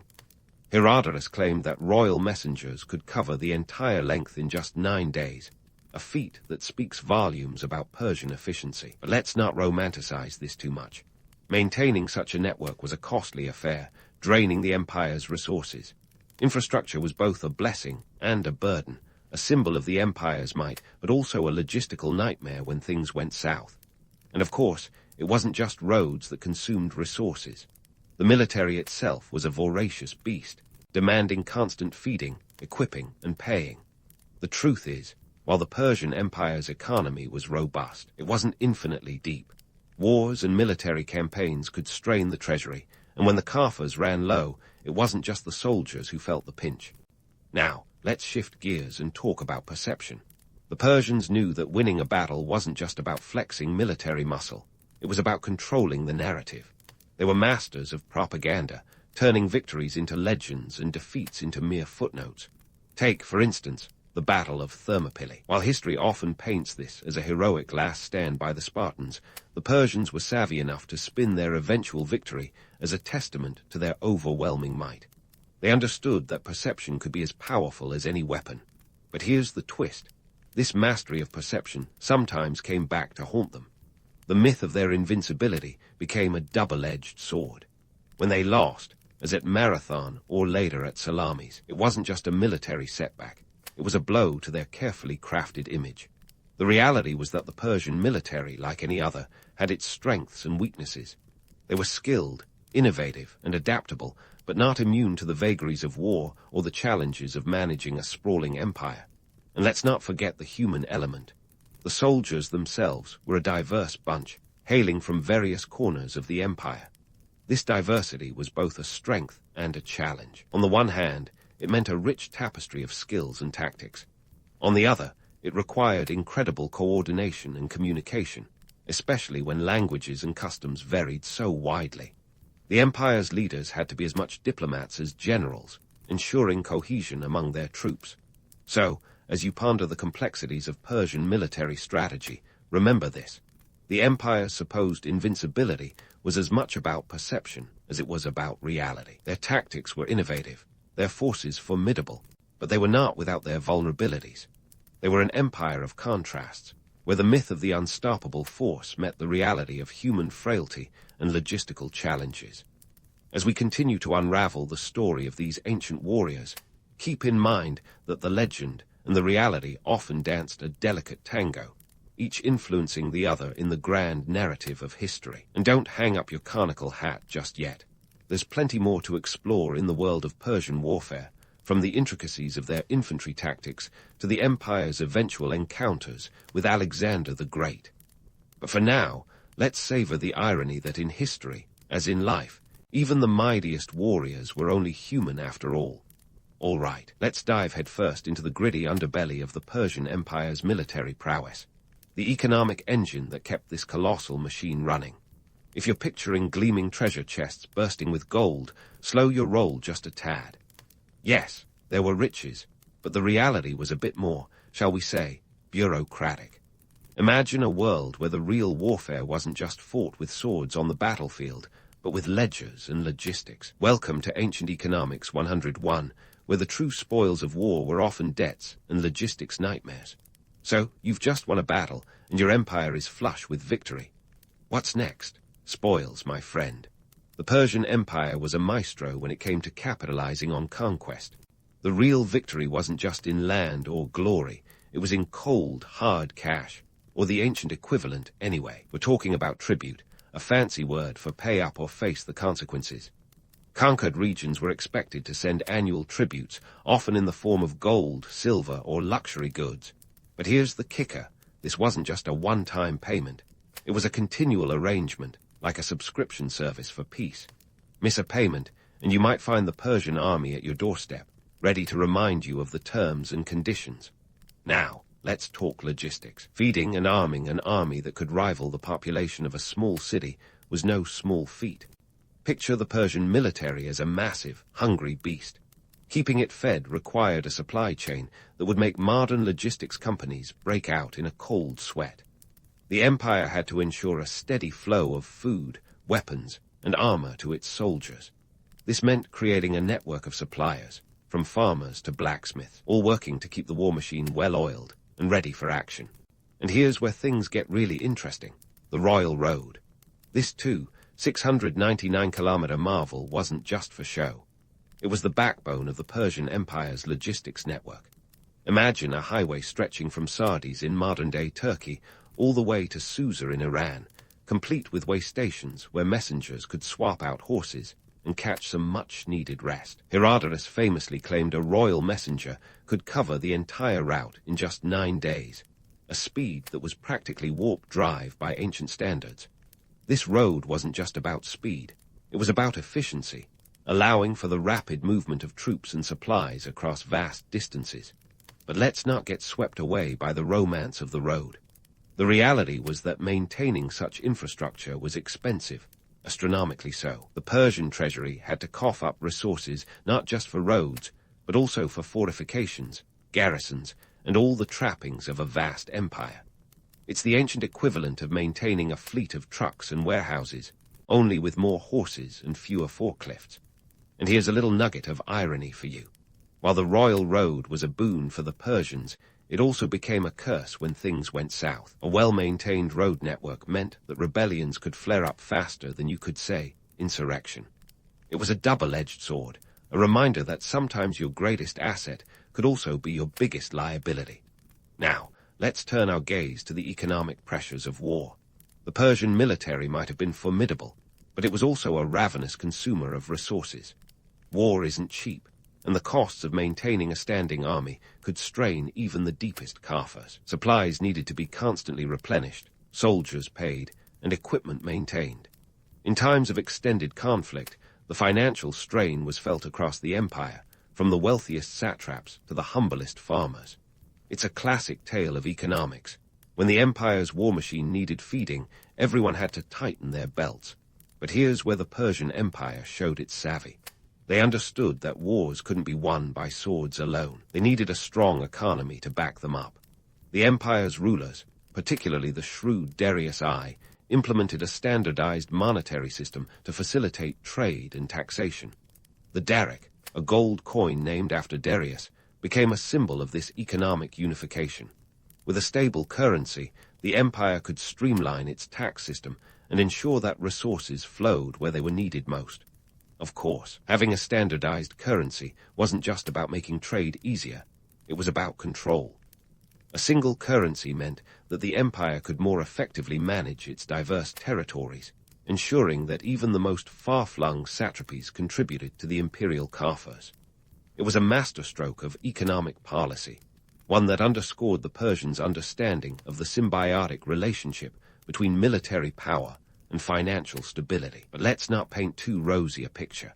The burden of this economic juggernaut often fell on the shoulders of the common people. Taxes could be crushing, particularly for those living in recently conquered territories. The spoils of war might fill the empire's coffers, but they could also empty the pockets of its subjects. It's a tale as old as time. The costs of empire building were often borne by those with the least to give. And yet, despite these economic pressures, the Persian Empire managed to maintain its military dominance for centuries. It was a testament to their ability to balance the books, so to speak, ensuring that the empire's military ambitions didn't bankrupt the state. It wasn't always easy or pretty, but it was effective, allowing Persia to project power across 3 continents. So there you have it, the not-so-glamorous side of the Persian war machine. Behind the dazzling victories and legendary battles lay a complex web of economics and logistics, each thread crucial to the empire's success. It was a delicate dance, one that required constant attention and adjustment to keep the empire's military ambitions afloat. As we continue to explore the saga of the Persian warriors, remember this. The true power of the empire lay not just in its swords and spears, but in the coins and contracts that fueled its conquest. And while the legend of the Persian army might sparkle with the allure of glory and grandeur, the reality was often a tale of debts and decisions, where the true victors were those who could navigate the labyrinth of ancient economics. And so, dear listener, as we untangle the economic web that fortified the Persian military juggernaut, it's time to shift gears and contemplate the legacy of these ancient warriors. What was it about the Persians that left such an indelible mark on history? For starters, let's talk integration, an area where the Persians were truly ahead of their time. The empire was a melting pot, a swirling mix of cultures, languages, and traditions, all under the umbrella of Persian rule. This was not just a matter of tolerance, but a strategic choice. By allowing conquered peoples to maintain their customs and local governance, the Persians fostered a sense of unity within diversity. It was a masterclass in diplomacy, ensuring that the empire's vast territories felt like partners rather than prisoners. Now, let's fast forward to the present day. Modern military practices owe a surprising debt to these ancient strategies. The idea of using a diverse array of forces, infantry, cavalry, archers, is a staple in modern armed forces, echoing the Persian approach of combining different units for maximum battlefield flexibility. Today, we see this in joint operations, where air, sea, and land forces work in concert, much like the multi-pronged Persian tactics that once confounded their enemies. Speaking of tactics, let's not forget the strategic brilliance of the famed Persian logistics network. The Royal Road, with its efficient communication system, is a precursor to modern military supply chains. Today's armies rely on sophisticated logistics to keep the wheels of war turning smoothly. The Persians were doing something similar, albeit on horseback rather than with high-tech transport planes. The idea that an army marches on its stomach is as relevant now as it was back then, a truth that Napoleon would famously echo centuries later. But beyond logistics and diversity, the Persians were also pioneers in psychological warfare. Remember the flamboyant outfits. That wasn't just ancient cosplay. The use of bright colors and towering hats was a psychological strategy designed to intimidate and stand out. It's an early example of the power of branding, a lesson not lost on modern marketing mavens and military tacticians alike. Today, the military might not don psychedelic trousers, but the psychological edge remains crucial, whether through information warfare or strategic deception. And then there's the matter of propaganda, a Persian specialty. Crafting narratives to inspire loyalty and fear alike, they spun stories that glorified their victories and downplayed their defeats. Sound familiar? It's the same playbook that modern media and governments used to shape public perception. The Battle of Thermopylae might have been a Spartan last stand, but to the Persians, it was just another stepping stone in their imperial saga. As we draw this tale to a close, it's essential to recognize the duality of the Persian legacy, a blend of grandeur and grit. Their empire was a place where opulence met hardship, where the splendor of the banquet hall contrasted with the blood-soaked realities of the battlefield. The Persians were visionaries, often misunderstood, but undeniably impactful. They mastered the art of empire building with a savvy balance of might and diplomacy. And there you have it, the story of the Persian warriors and their enduring influence on the military world. From their kaleidoscopic battle attire to their logistical genius, these ancient soldiers were trailblazers in every sense. As you drift off to sleep tonight, spare a thought for those vibrant warriors who, despite the centuries that separate us, still whisper through the pages of history. The Persians taught us that power is not just about wielding a sword or charging into battle. It's about understanding the complex dance of human nature, politics, and economics. After all, even in the ancient world, it was the most adaptable who truly conquered. Aristotle's early years in Macedonia were far from the intellectual paradise you'd expect for a future superstar philosopher. Think more sheep, less symposium. Born in 384 BC in a town called Stagira, Aristotle was thrust into the world of Macedonian mud and sunburns, a land where shepherds roamed more freely than ideas. His father, Nicomachus, was the royal physician to King Amyntas Roman III, which sounds fancy until you realize that being a doctor in ancient Macedonia was less about prescribing and more about praying. Now, growing up in this rustic backdrop, young Aristotle was probably more familiar with the bleating of goats than the dialogues of Socrates. But fortune had plans for him that went beyond counting sheep. At 17, Aristotle made the life-altering decision to swap the pastoral for the philosophical by moving to Athens. We're talking about a journey of about 350 kilometers, which, by ancient standards, was as epic as a road trip on a mule could get. Arriving in Athens, the intellectual hub of the ancient world, must have been a bit like Dorothy landing in Ars. Instead of Technicolor, it was all about the techne and logos. Here, Aristotle joined Plato's academy, which was less a Hogwarts for philosophers and more a think tank where toga debates were the norm. The academy was founded by Plato in 387 BC and was the place to be if you wanted to discuss the big questions, like whether an ideal state needs philosopher kings or if it's just a pretentious way to avoid real politics. For 20 years, Aristotle soaked up knowledge like a sponge in a symposium. He wasn't just a student, but eventually became a teacher, which is a bit like becoming a manager at your first job. While others might have been content with the status quo, Aristotle was busy asking the questions nobody else dared to ponder. How do we categorize knowledge? What makes a good life? And importantly, what's the best way to avoid a wardrobe malfunction in a toga? Contrary to popular myth, Aristotle was no flat earther. In fact, he was one of the first to argue for a spherical Earth, using the shadow of the Earth on the moon during an eclipse as evidence. That's right, he was busting myths before it was cool. And while the romantic notion of him contemplating the cosmos while lounging in a toga is appealing, the reality was that he was more likely scribbling away on papyrus, inventing the foundations of logic and categorization that would make even Marie Kondo proud. Aristotle's knack for categorization was legendary. He loved lists. In fact, he might have been the first person to make a checklist for the universe. His work on logic, particularly the syllogism, laid the groundwork for what would become the backbone of Western logical thought. If you've ever used "all men are mortal, Socrates is a man, therefore Socrates is mortal" to make a point, you've got Aristotle to thank. In the academy, Aristotle found himself in the company of some of the greatest minds of his time, which sounds exhilarating until you realize it probably involved endless debates over wine-stained scrolls. The political and social landscape of Athens during this period was a hotbed of intellectual activity, influenced by the likes of Socrates, Plato, and later, Aristotle himself.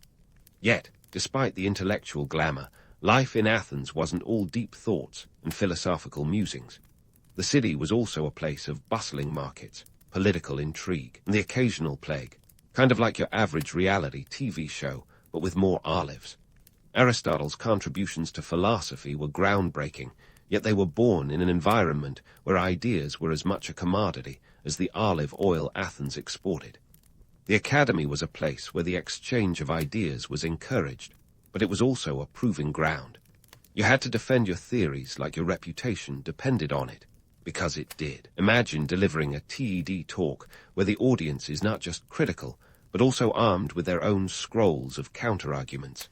In this crucible of thought, Aristotle's ideas on logic and categorization took shape. He wasn't just content with pondering the ideal forms, as Plato did.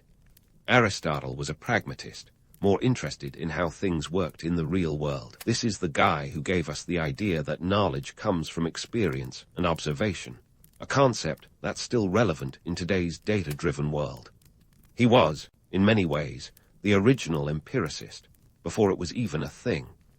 As we dive deeper into Aristotle's life, it becomes clear that his early experiences in Macedonia and his time at the academy were just the beginning. His journey from the pastoral simplicity of Stagira to the philosophical richness of Athens set the stage for a career that would influence generations. But let's not get ahead of ourselves. For now, picture Aristotle, the young Macedonian transplant in Athens, navigating a world of ideas, debates, and yes, the occasional toga mishap.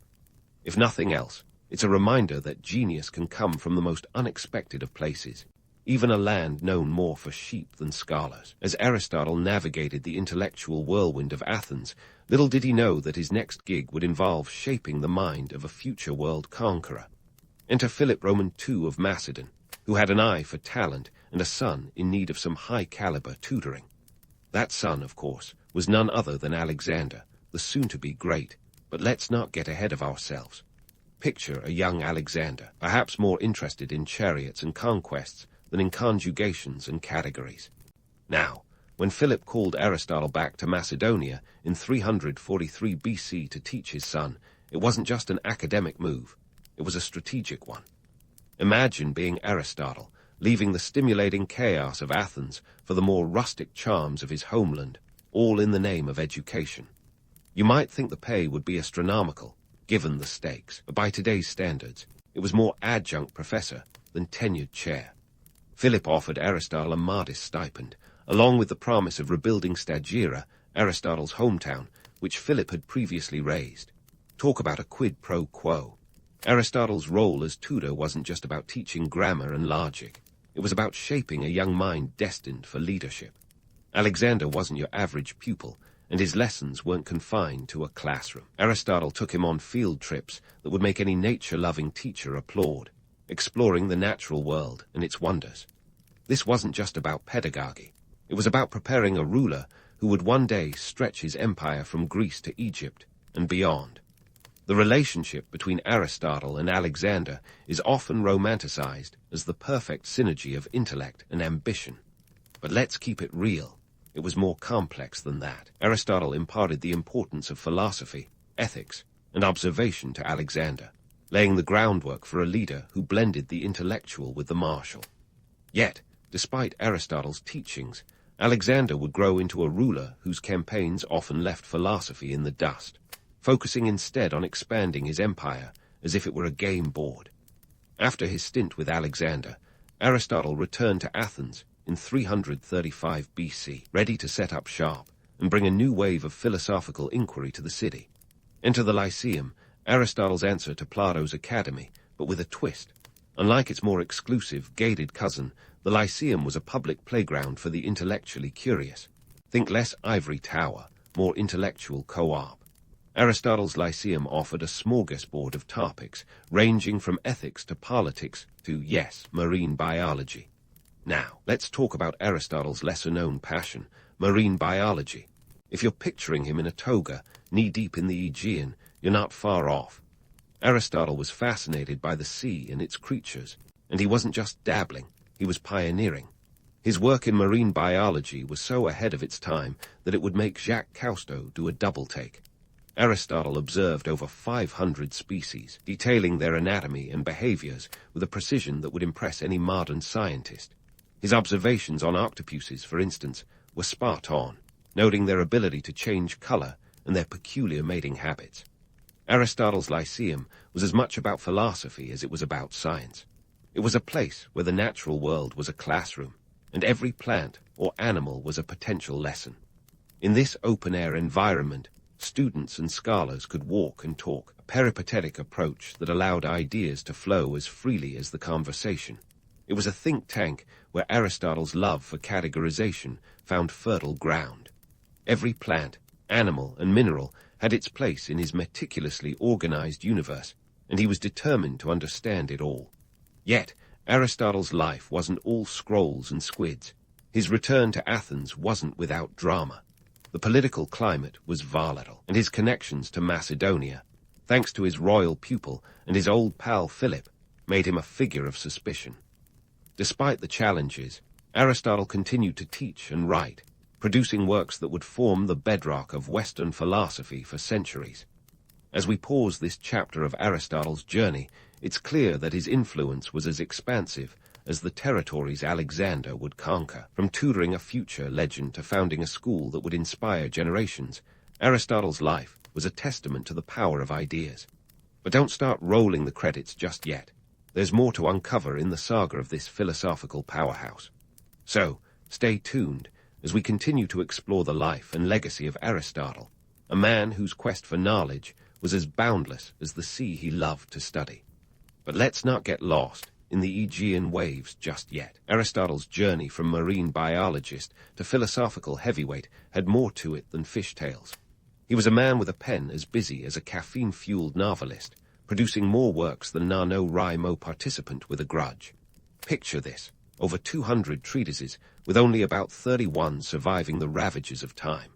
The man was prolific, like the J.K. Rowling of his day, minus the magic wands and wizardry. Now, let's dive into Aristotle's philosophical contributions, where his dry wit shone like a beacon in the murky waters of ethical and metaphysical debates. Take his golden mean, for example. Aristotle proposed this as a way of finding balance in life, essentially avoiding extremes like a philosophical Goldilocks. Courage, he suggested, lies between recklessness and cowardice, much like how moderation is the sweet spot between gluttony and starvation. The practicality of this idea is as debatable as the best pizza topping, yet its appeal lies in its simplicity. After all, who wouldn't want life to be a neat equation where virtue equals balanced choices? Yet, while the golden mean sounds like a self-help mantra, its application in real life is about as straightforward as assembling flat-pack furniture. In a world fraught with complexities, finding the perfect middle ground can be an exercise in futility. But Aristotle's charm lay in his ability to make these ideas seem like common sense, like explaining the universe's mysteries over a casual cup of wine. Beyond ethics, Aristotle's foray into metaphysics was like an ancient TED talk on steroids. His metaphysics tackled the big questions. What is existence? What is the nature of reality? If you've ever stared at the ceiling at 3 a.m., pondering your place in the universe, you've dabbled in Aristotelian thought. Aristotle postulated that everything has a purpose, a telos if you're feeling fancy with your Greek. For him, understanding the why behind things was as crucial as the what, a perspective that would influence centuries of thinkers, from medieval theologians to modern existentialists. But here's the kicker. Aristotle wasn't just spewing high-minded theories from an ivory tower. His metaphysical musings had a purpose. They were about grounding abstract concepts in observable reality. This wasn't just philosophy for philosophy's sake. It was a guide to practical living. His emphasis on empirical observation was revolutionary, laying the groundwork for scientific inquiry long before the scientific method had a name. Aristotle's ideas on causality were equally groundbreaking, even if they sound a bit like a philosophical version of who's on first. He identified 4 causes: the material, the formal, the efficient, and the final. In simpler terms, what something is made of, what shape it takes, who or what made it happen, and its ultimate purpose. It's the kind of framework that makes you realize Aristotle would have killed it in a project management role. Let's not forget his contributions to ethics with his concept of eudaimonia, often translated as happiness or flourishing. For Aristotle, living a good life wasn't just about fleeting pleasures. It was about achieving your full potential. It's the kind of advice that would fit right in with today's self-optimization culture, where everyone's trying to be their best selves, one yoga class at a time. Of course, Aristotle's ethical theories weren't without their flaws. His views on women, for instance, were less than progressive, to put it mildly. He saw women as naturally inferior to men, a belief that would echo through the ages, propping up patriarchal structures like the world's worst game of Jenga. It's a reminder that even the greatest minds can be products of their time, with blind spots the size of the Parthenon. Aristotle's influence extended beyond ethics and metaphysics into politics and rhetoric. His Politics dissected various forms of government, advocating for a constitutional government, as the most stable. It's a theory that would have made modern political scientists nod in agreement while furrowing their brows at the complexities of real-world governance. His work on rhetoric, meanwhile, was all about persuasion and the art of convincing an audience, skills that any modern-day politician or marketer would envy. But let's talk about Aristotle's writing habits, which could rival any modern-day content creator's hustle. The Lyceum was a hive of activity, with students and scholars buzzing around like bees in a philosophical garden. Aristotle's output was nothing short of Herculean, with treatises on everything from zoology to poetry to politics. His ability to produce such a vast array of works without the aid of a typewriter or a double-shot espresso is nothing short of miraculous. Consider his Nicomachean Ethics, a foundational text on virtue ethics named after either his father or son. Nicomachus, take your pick. This work alone delves into human behavior with the precision of a behavioral psychologist, exploring themes of virtue, justice, and the good life. If you ever needed proof that Aristotle was more than just a guy in a toga, this is it. Yet, despite his prodigious output, Aristotle's works weren't always the polished diamonds we see today. His writings were often lecture notes, more akin to a professor's PowerPoint slides than a polished manuscript. This rawness, however, gives us a window into his thought process, a mind constantly in motion, grappling with the universe's mysteries. As we wade through the sea of Aristotle's contributions, it's clear that his legacy is as complex as the man himself. From ethics to metaphysics, his ideas have shaped the intellectual landscape for millennia. Yet, despite the philosophical grandeur, Aristotle's life was grounded in the practical realities of his time. He navigated the political and social currents of Athens with the skill of a seasoned sailor, all while creating a body of work that would stand the test of time. So, as we pause this chapter of Aristotle's saga, remember that his story is far from over. In the next installment, we'll explore how his ideas were preserved, transformed, and sometimes twisted through the ages. Stay tuned, because if Aristotle taught us anything, it's that the quest for knowledge is a never-ending journey. As we dive back into the ocean of Aristotle's legacy, let's remember that his story is as layered as a baklava. This time, we're wading into the less glamorous but equally impactful waters of science and politics. Aristotle's contributions here are like the secret sauce in a famous recipe, often unnoticed, but absolutely essential for flavor. First up, let's talk science. Aristotle was the guy who tried to make sense of the natural world when most people were still trying to figure out why the sun didn't fall out of the sky. He dabbled in everything from biology to physics, setting the stage for centuries of scientific inquiry with the kind of enthusiasm usually reserved for a kid in a candy store. His work in biology, for instance, was groundbreaking.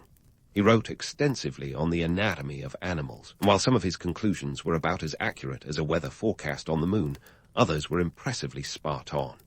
Aristotle's classification of living organisms was a precursor to modern taxonomy. Sure, he thought that eels spontaneously generated from mud, and that bees had kings instead of queens. But hey, even the best minds have their off days. In physics, Aristotle's theories were a mixed bag. He believed the Earth was the center of the universe, which, to be fair, was a pretty popular opinion until Copernicus came along and burst that bubble. But Aristotle's idea of natural motion and his understanding of dynamics were stepping stones for later scientific revolutions. He might not have been Newton, but he was the guy who set up the pins for Newton to knock down centuries later.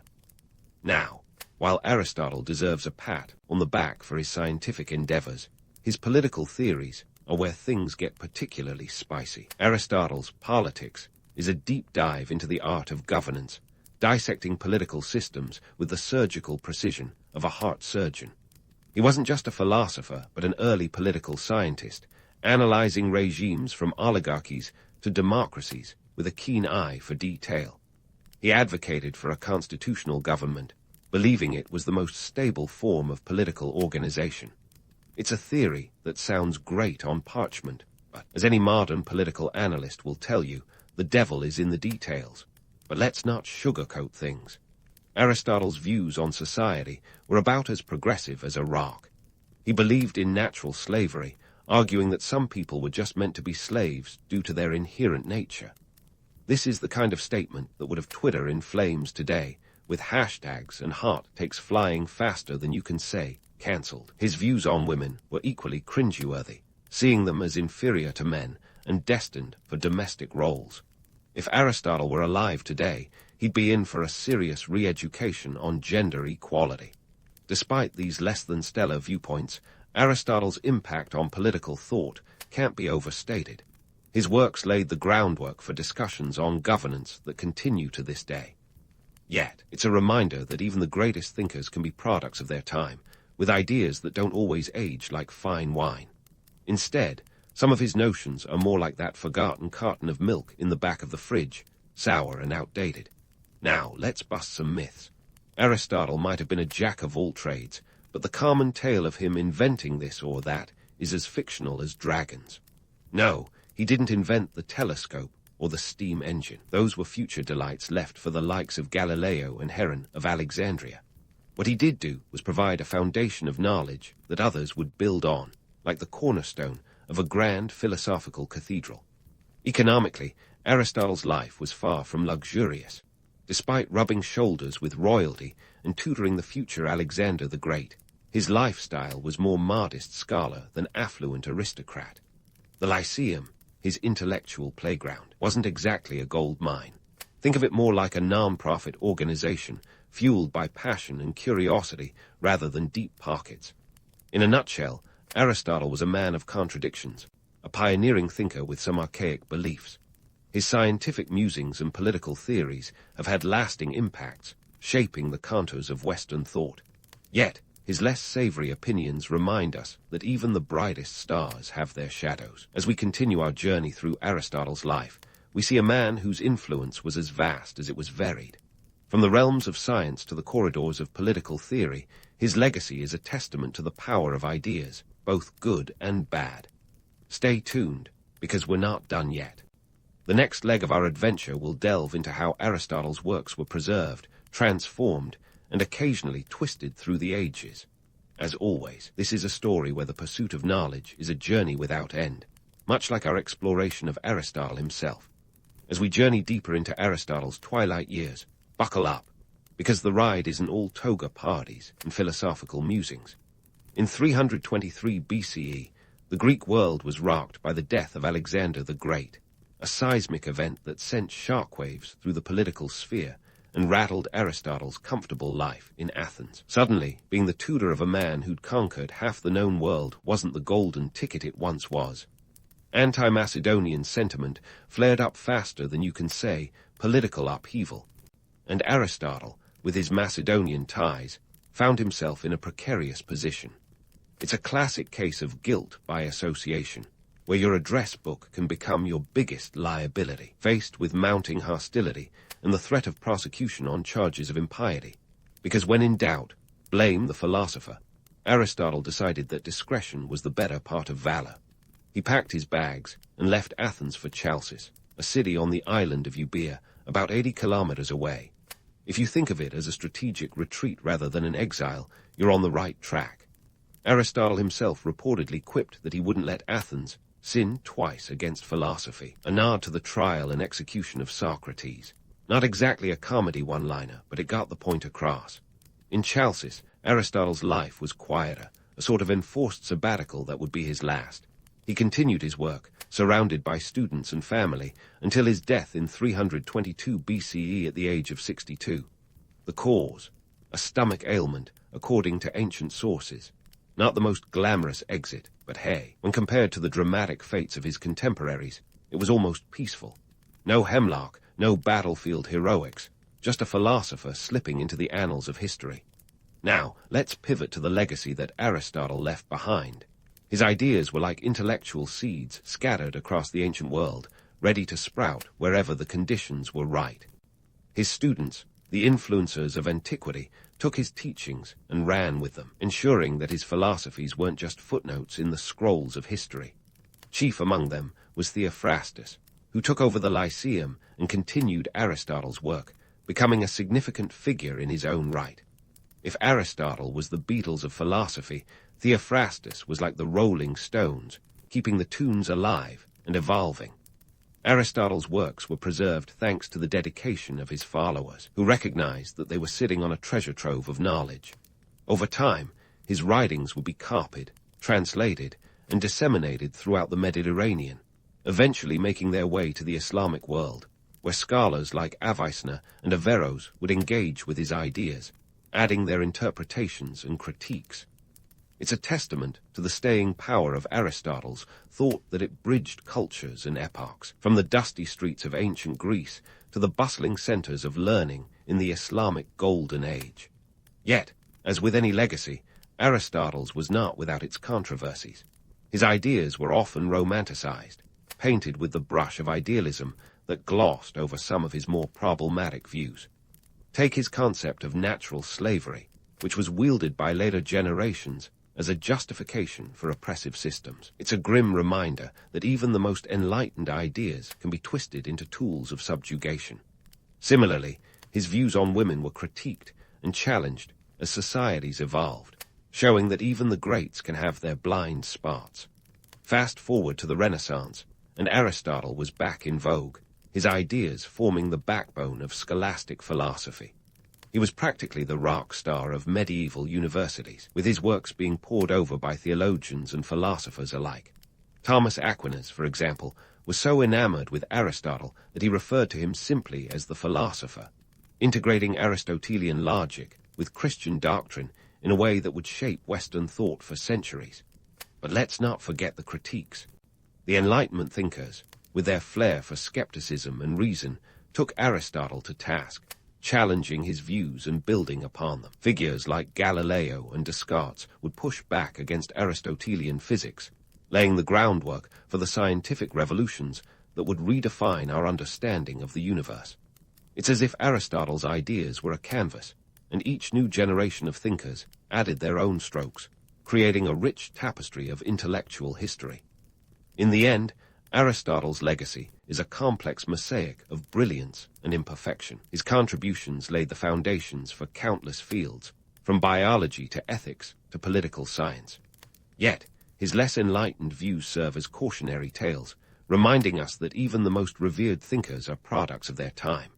It's a legacy that continues to provoke thought and dialogue, as relevant today as it was over 2 millennia ago. So, as we close the book on Aristotle's story, let's raise a metaphorical glass to a philosopher who lived, taught, and left behind a world forever changed by his ideas.